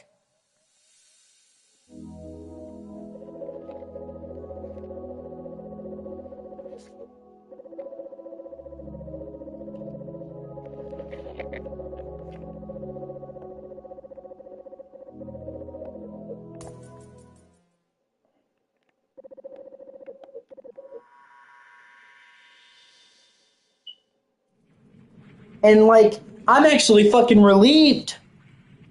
Okay? If you're anything like me, people were afraid they were gonna fuck it up.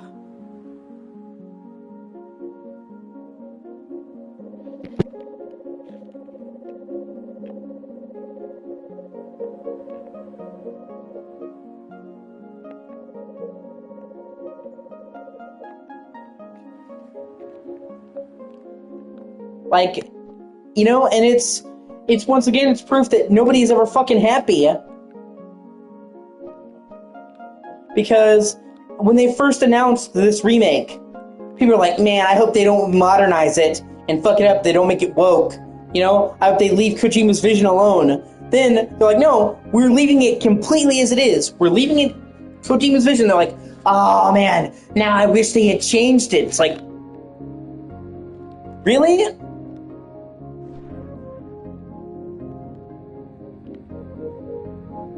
Because, like, I was worried they would change it too much and they were gonna fuck the whole thing up.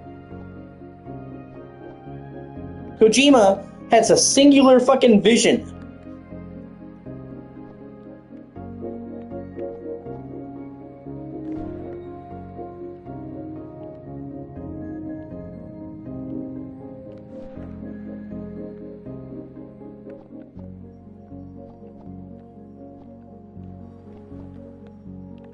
And I also think it's been really fucking cool seeing how the Silent Hill remake has been slowly but surely winning everybody over.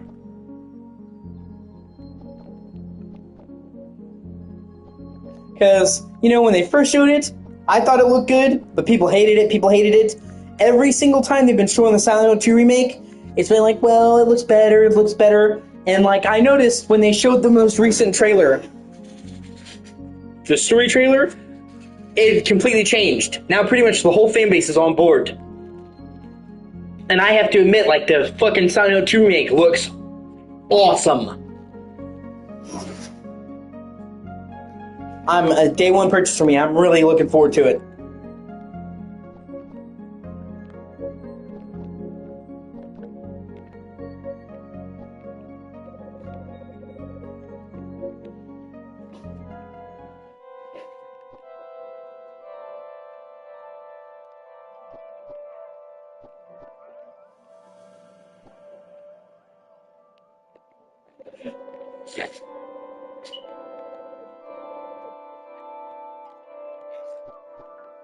I think this is the card.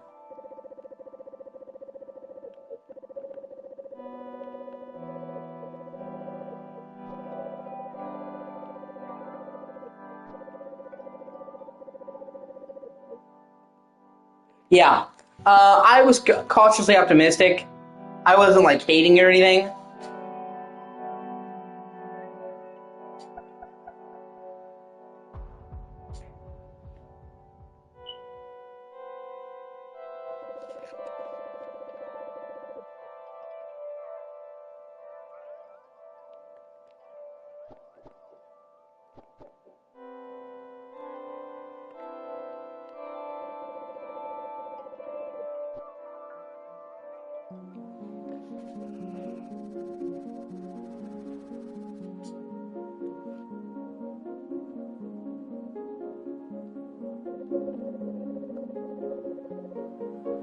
Sweet. I can open up new areas.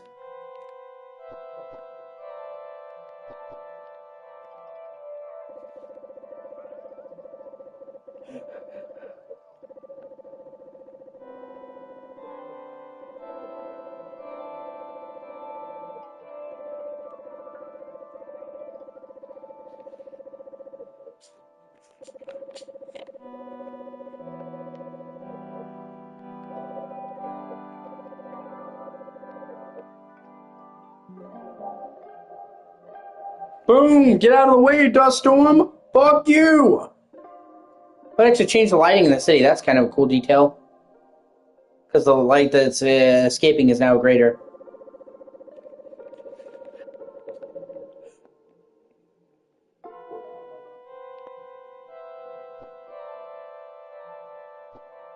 Looks like I'm just now kind of finishing the tutorial, so I'm kind of interested to see what the rest of the world looks like.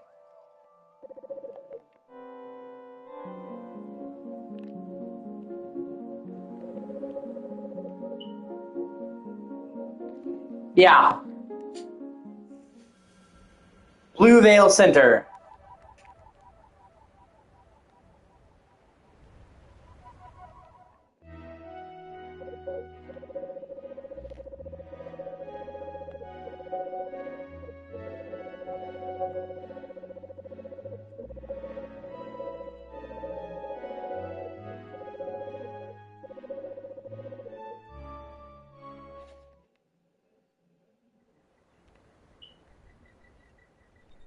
Huh.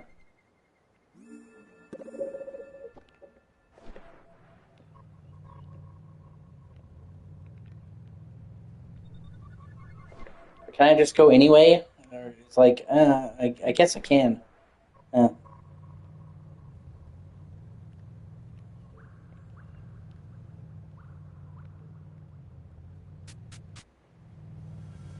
Blue Veil East. Okay.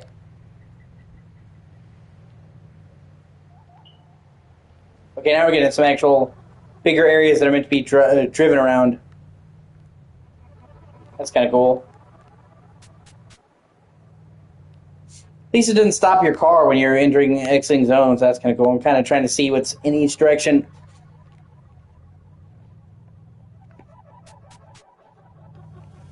Blue Veil West. Okay, so it's just different directions of Blue Veil. Gotcha. What is this place? It's kind of cool. What is this, a car wash? Kind of looks like a car wash.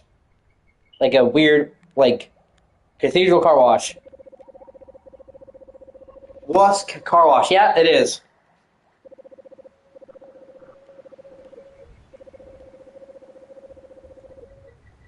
Okay, so I have to restart the car wash.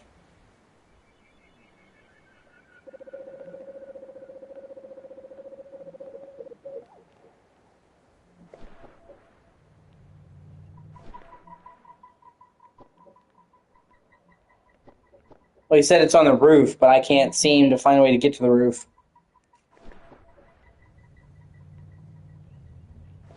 Maybe if I go outside? Yeah. Ah, here we go.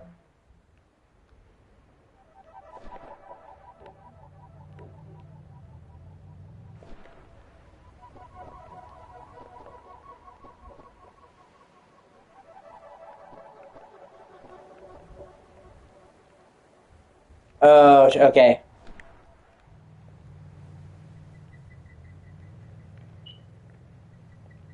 No, shit.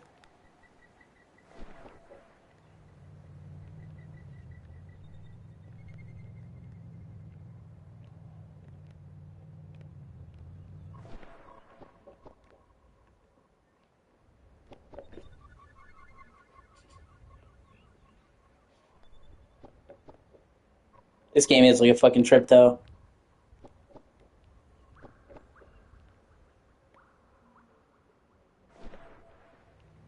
Huh, I can even drive the car around here. That's kind of cool. Carpool.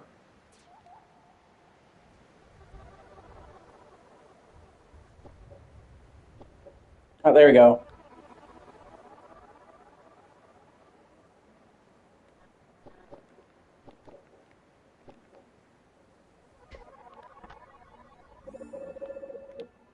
Oh, I found a card? Okay, well, that's kind of cool. Oh! Okay. Oh! Fuck yeah, car wash! Woo!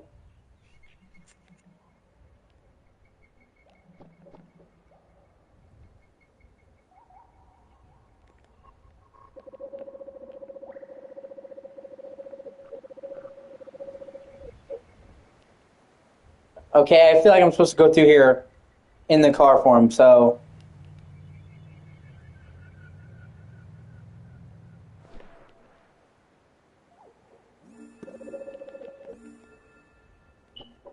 Yeah, I've heard a lot of good stuff about that.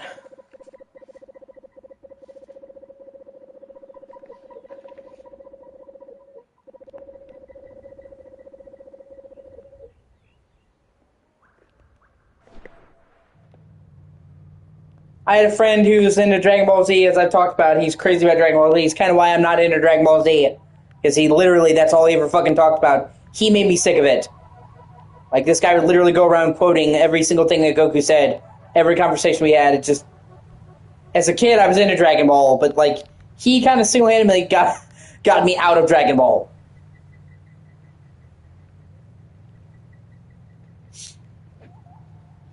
But I don't hate Dragon Ball, if that makes any sense. But, he played Tenkaichi. He actually has all the games. And I even played Tenkaichi 3 with him at his house. And man, he was really great. Like, he played it religiously. Uh, and he loved Tenkaichi 3. And yeah, this is, I didn't know it at first, but this is Tenkaichi 4 for all intents and purposes. Just apparently it's called Sparking Zero in Japan.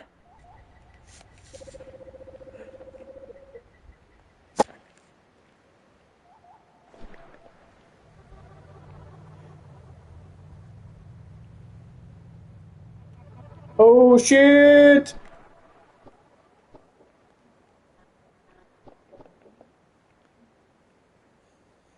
So yeah, there's a lot of people who are super excited about that. Oh hey.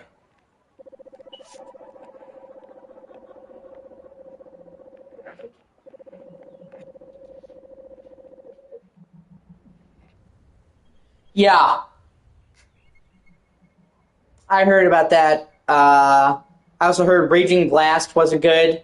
He played Raging Blast and he told me he thought it was shit. Uh, and I've heard some good things about Kakarot. My friend played Kakarot and he liked it.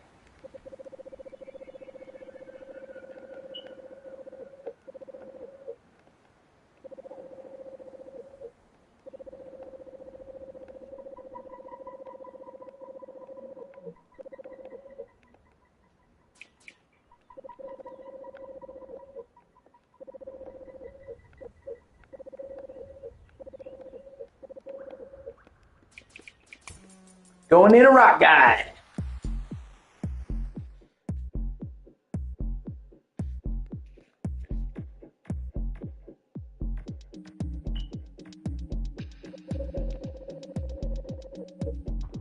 Okay, so black colored crystals are neutral.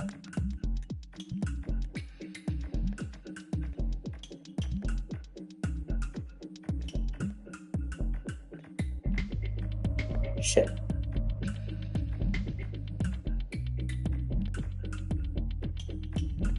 Yeah, I know Tenkaichi 3 had like one of the largest rosters in any fighting game. So they had over 163. Like when you consider all the forms, all the variants, they had over 163 characters. That is fucking insane.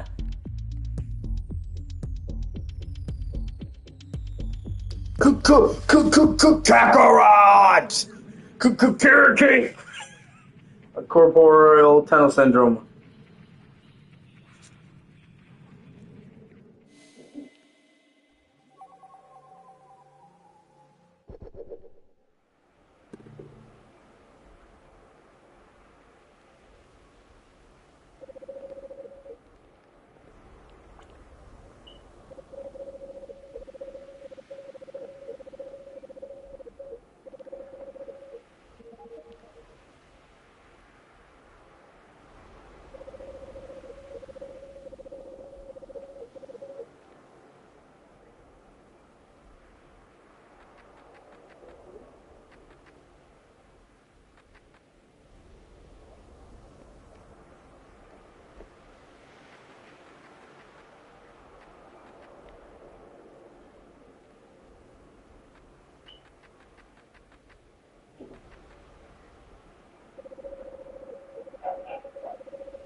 Okay, I need a key.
Saying leave?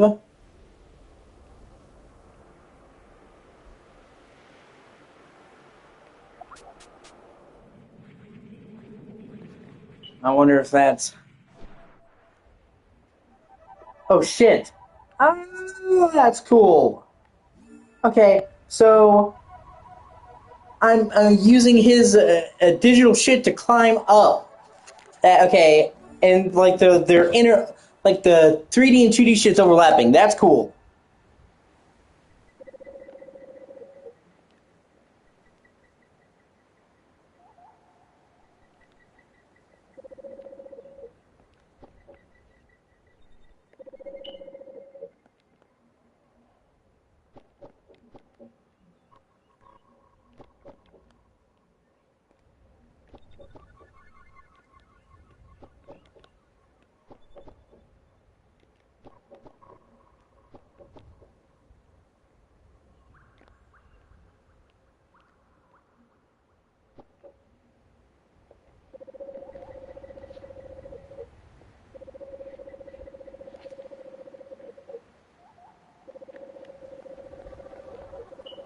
Okay, I can.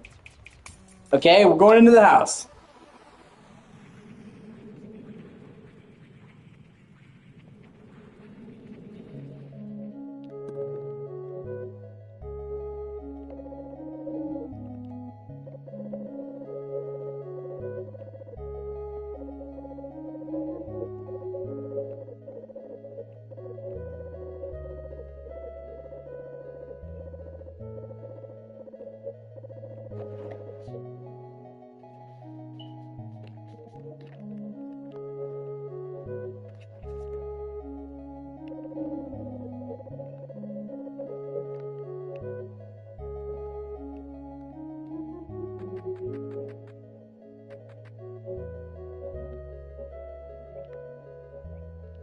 Oh, this is the same layout as before, but now it's all fungusy and overgrown.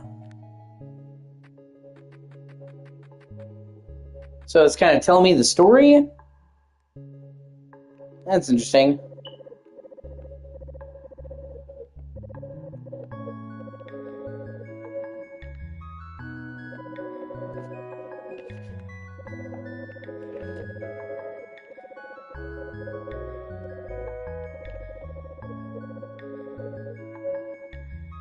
Yeah, definitely. It is definitely a weird game.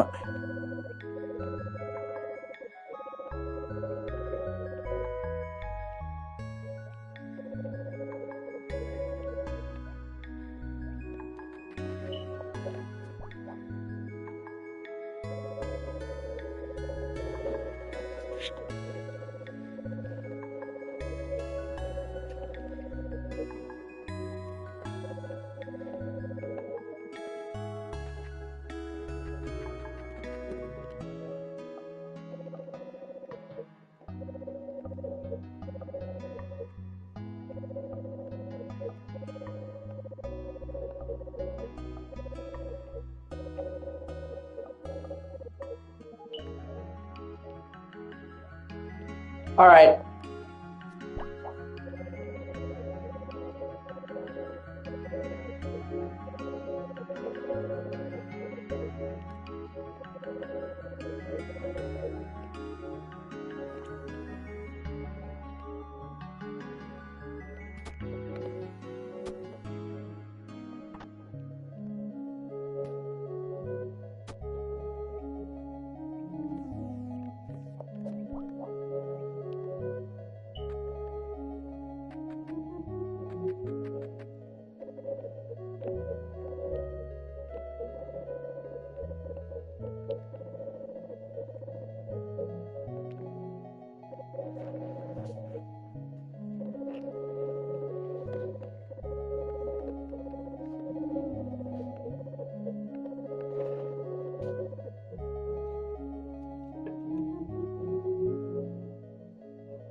I shouldn't do that.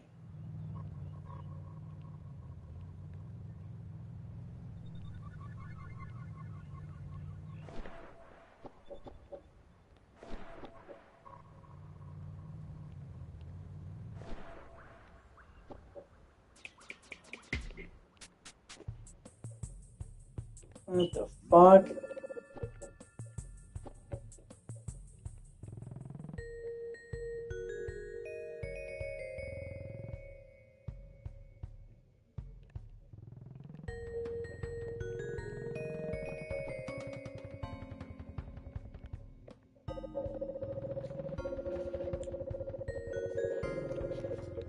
And force yourself to cough, just part of my OCD.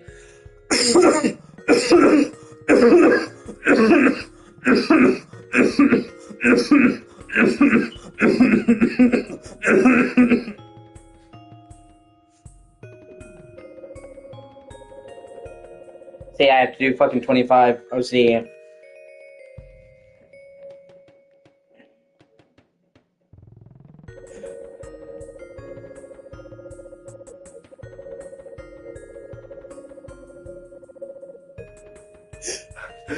Sorry, give me a second.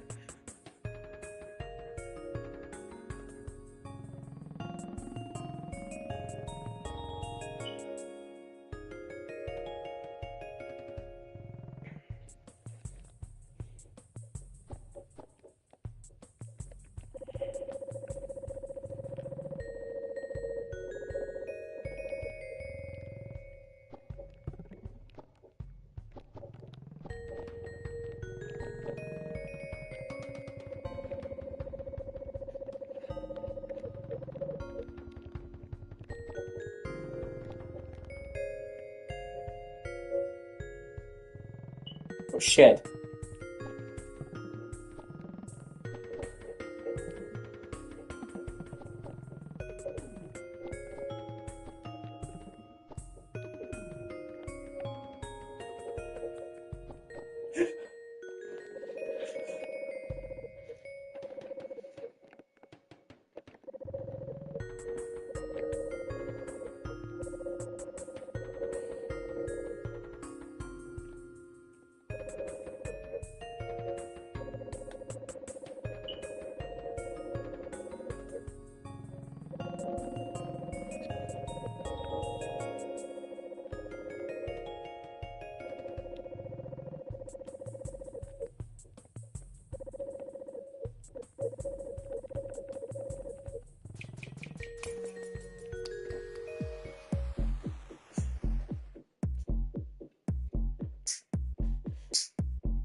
Oh shit.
Oh shit.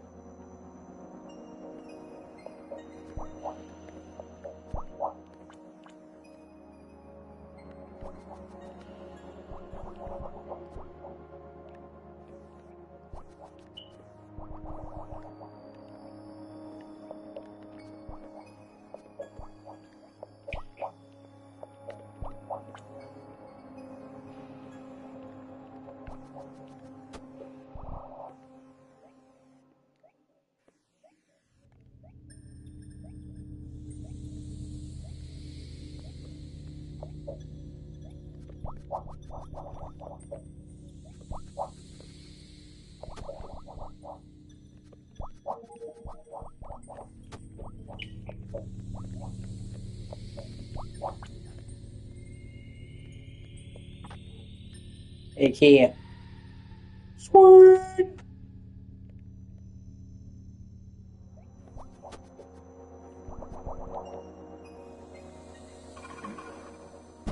Oh.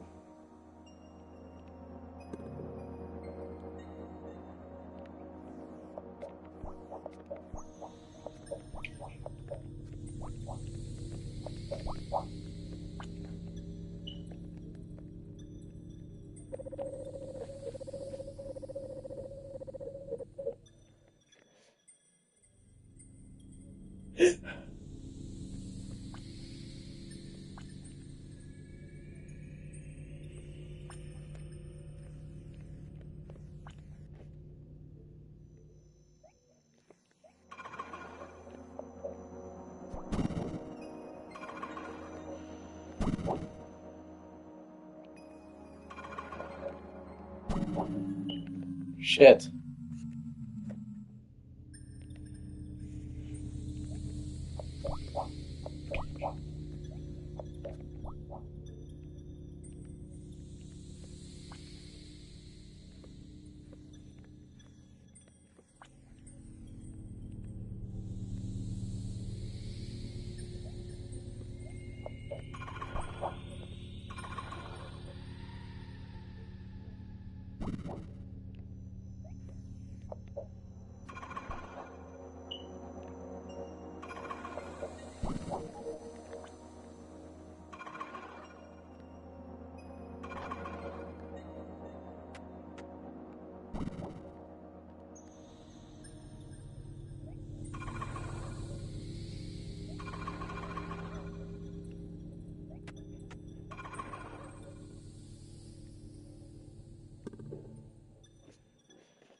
Oh shit.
Oh shit.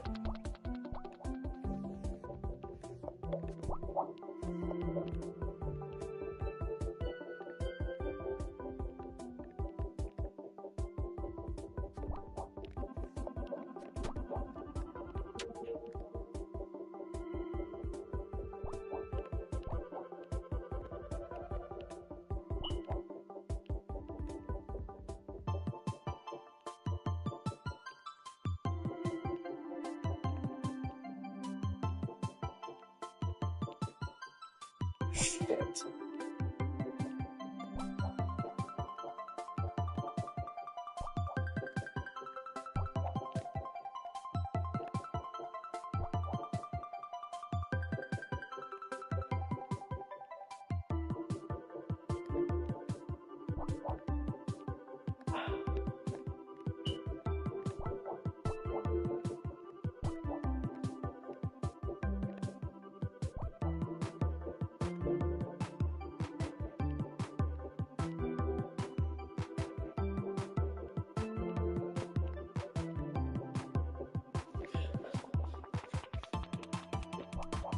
Ah.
Oh shit.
God, please give me the nano. God, please give me the nano.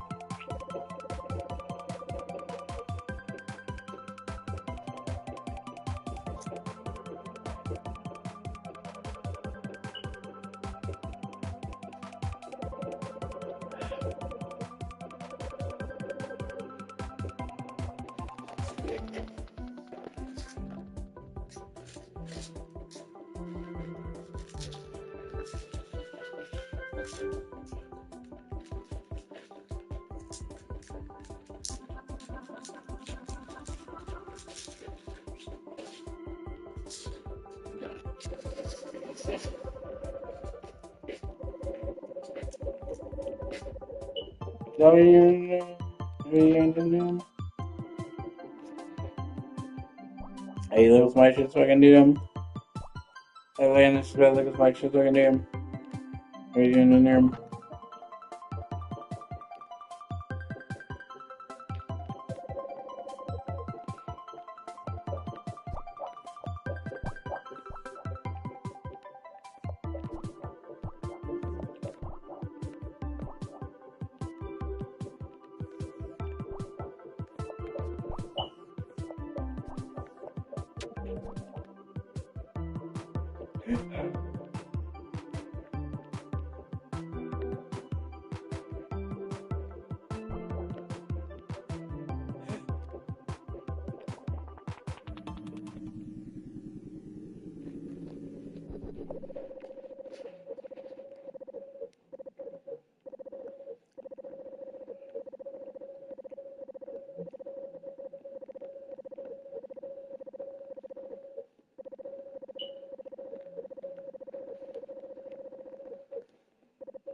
Oh, let me check the trophies.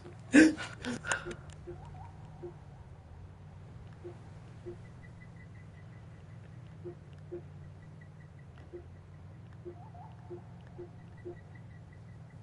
be right back. Bathroom.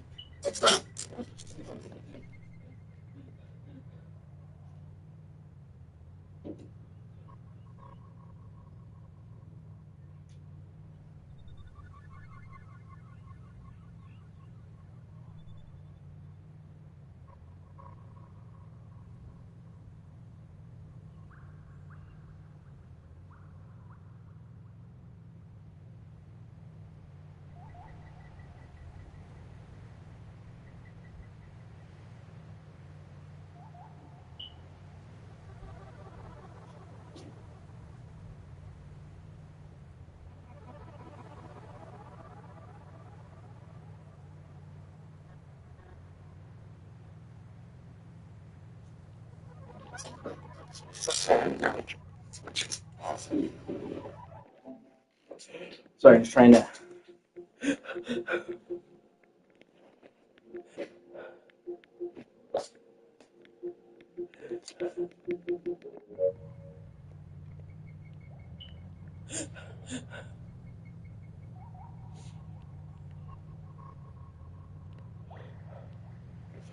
Hold on.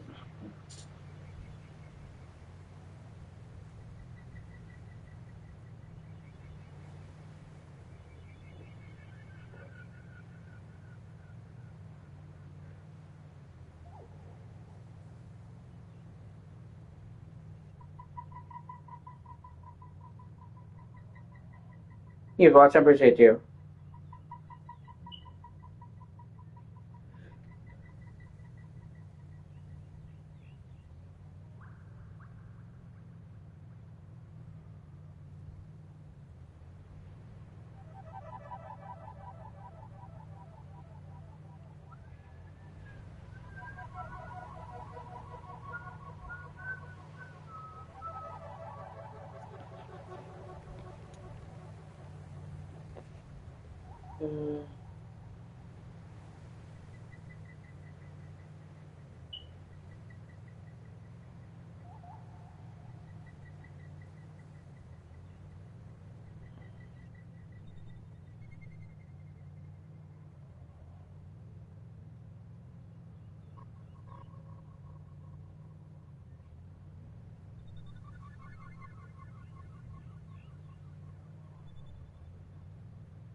Here we go. I've been here.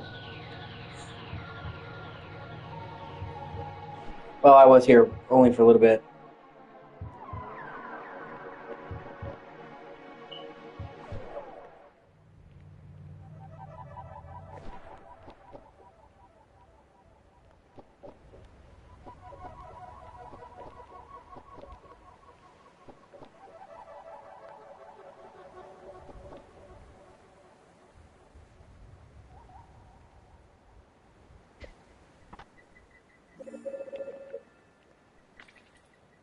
Sweet, got enough to upgrade.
I need to grind for some dust.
Sweet.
There we go. Not good enough.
The fuck?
Oh, that's fucked.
I have no idea how to fucking do this.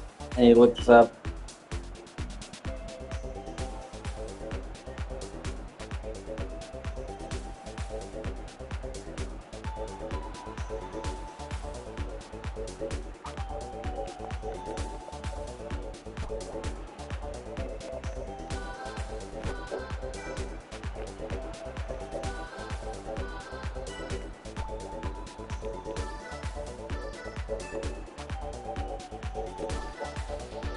Oh, okay, I get it now.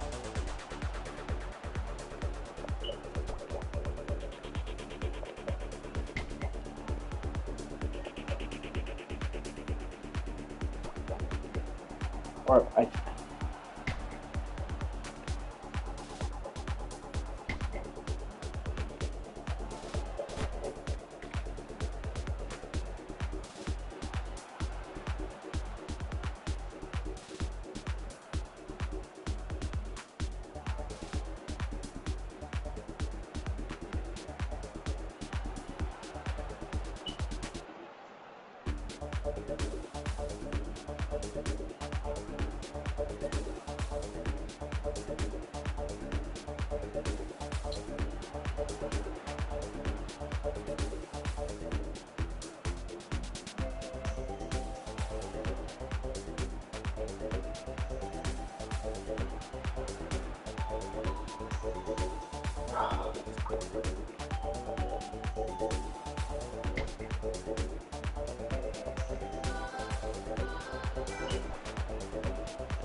I don't understand.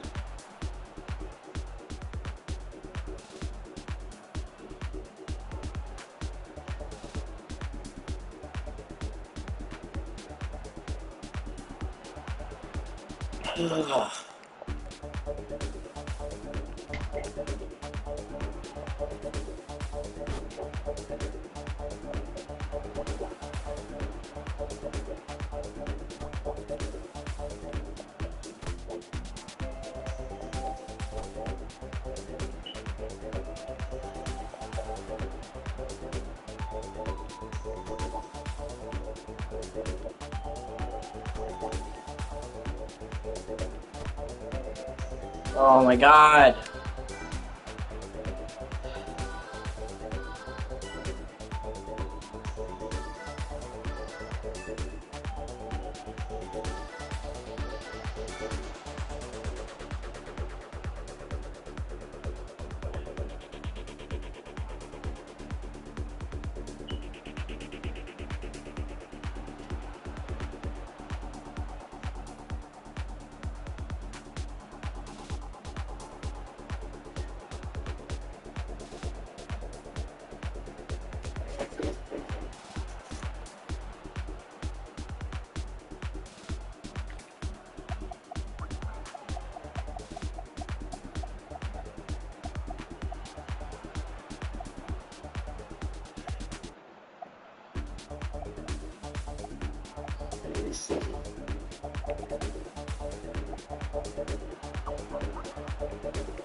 Okay, so now there's all these fucking meta coins.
Hold on 1 second, sorry.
Sorry about that.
Oh shit.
Oh wow, shit.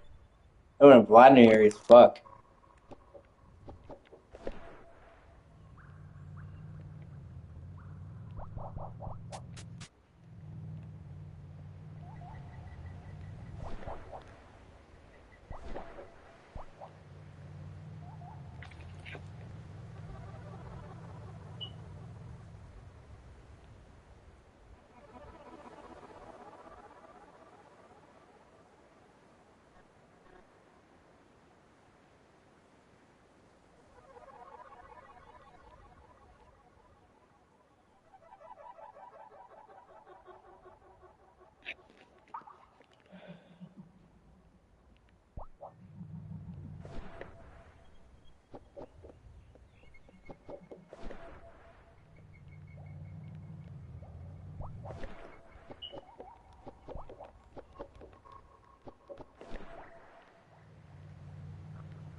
Oh shit.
The desert.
Oh shit! I didn't know you could actually jump on the bushes.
Fuck.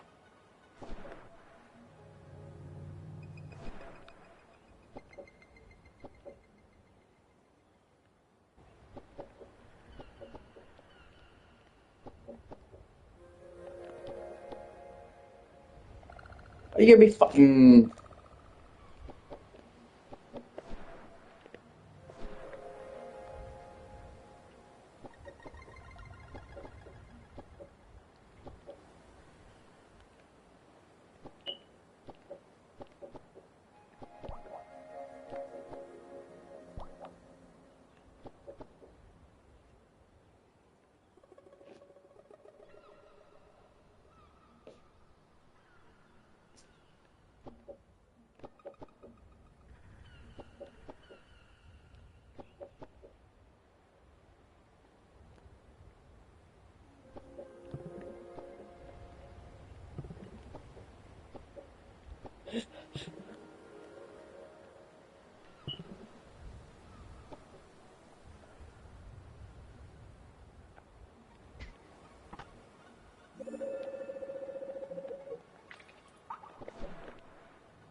What the fuck? This is from the first game.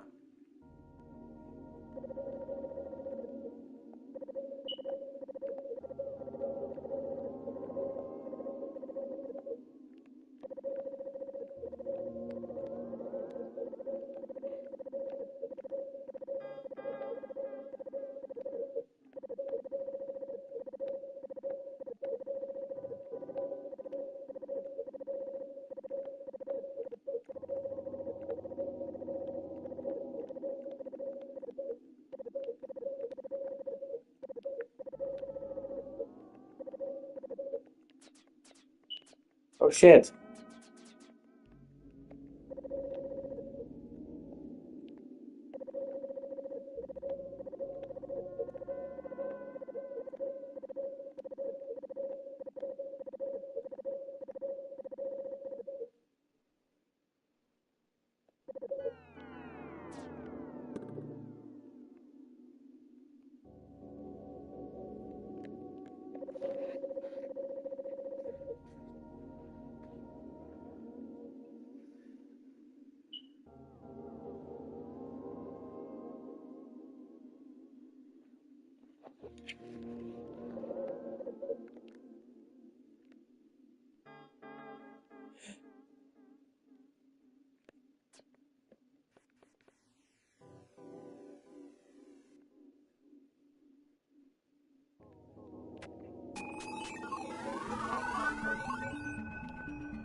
The fuck?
What the fuck?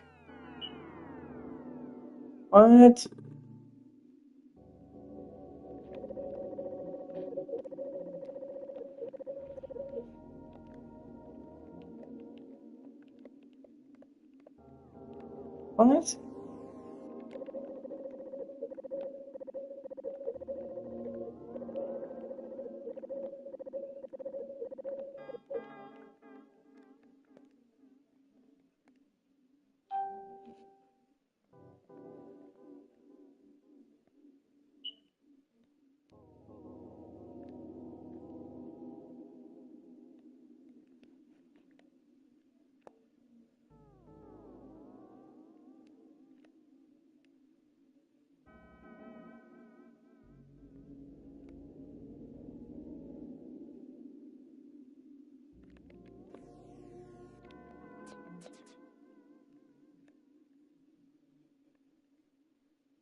The fuck?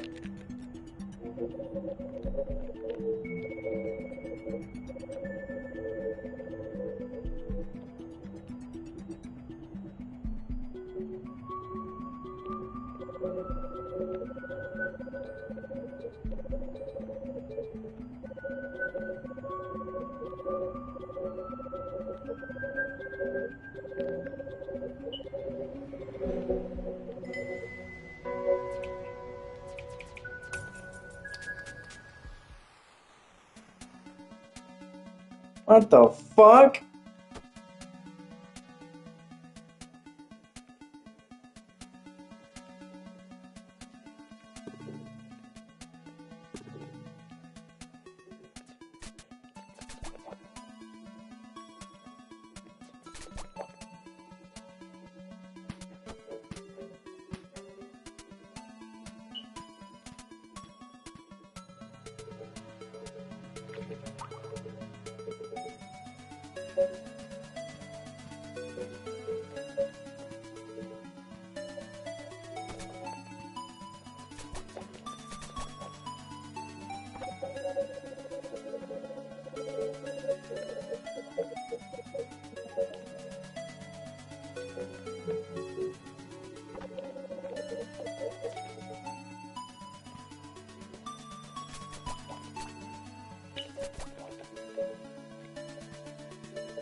Oh shit.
Alright,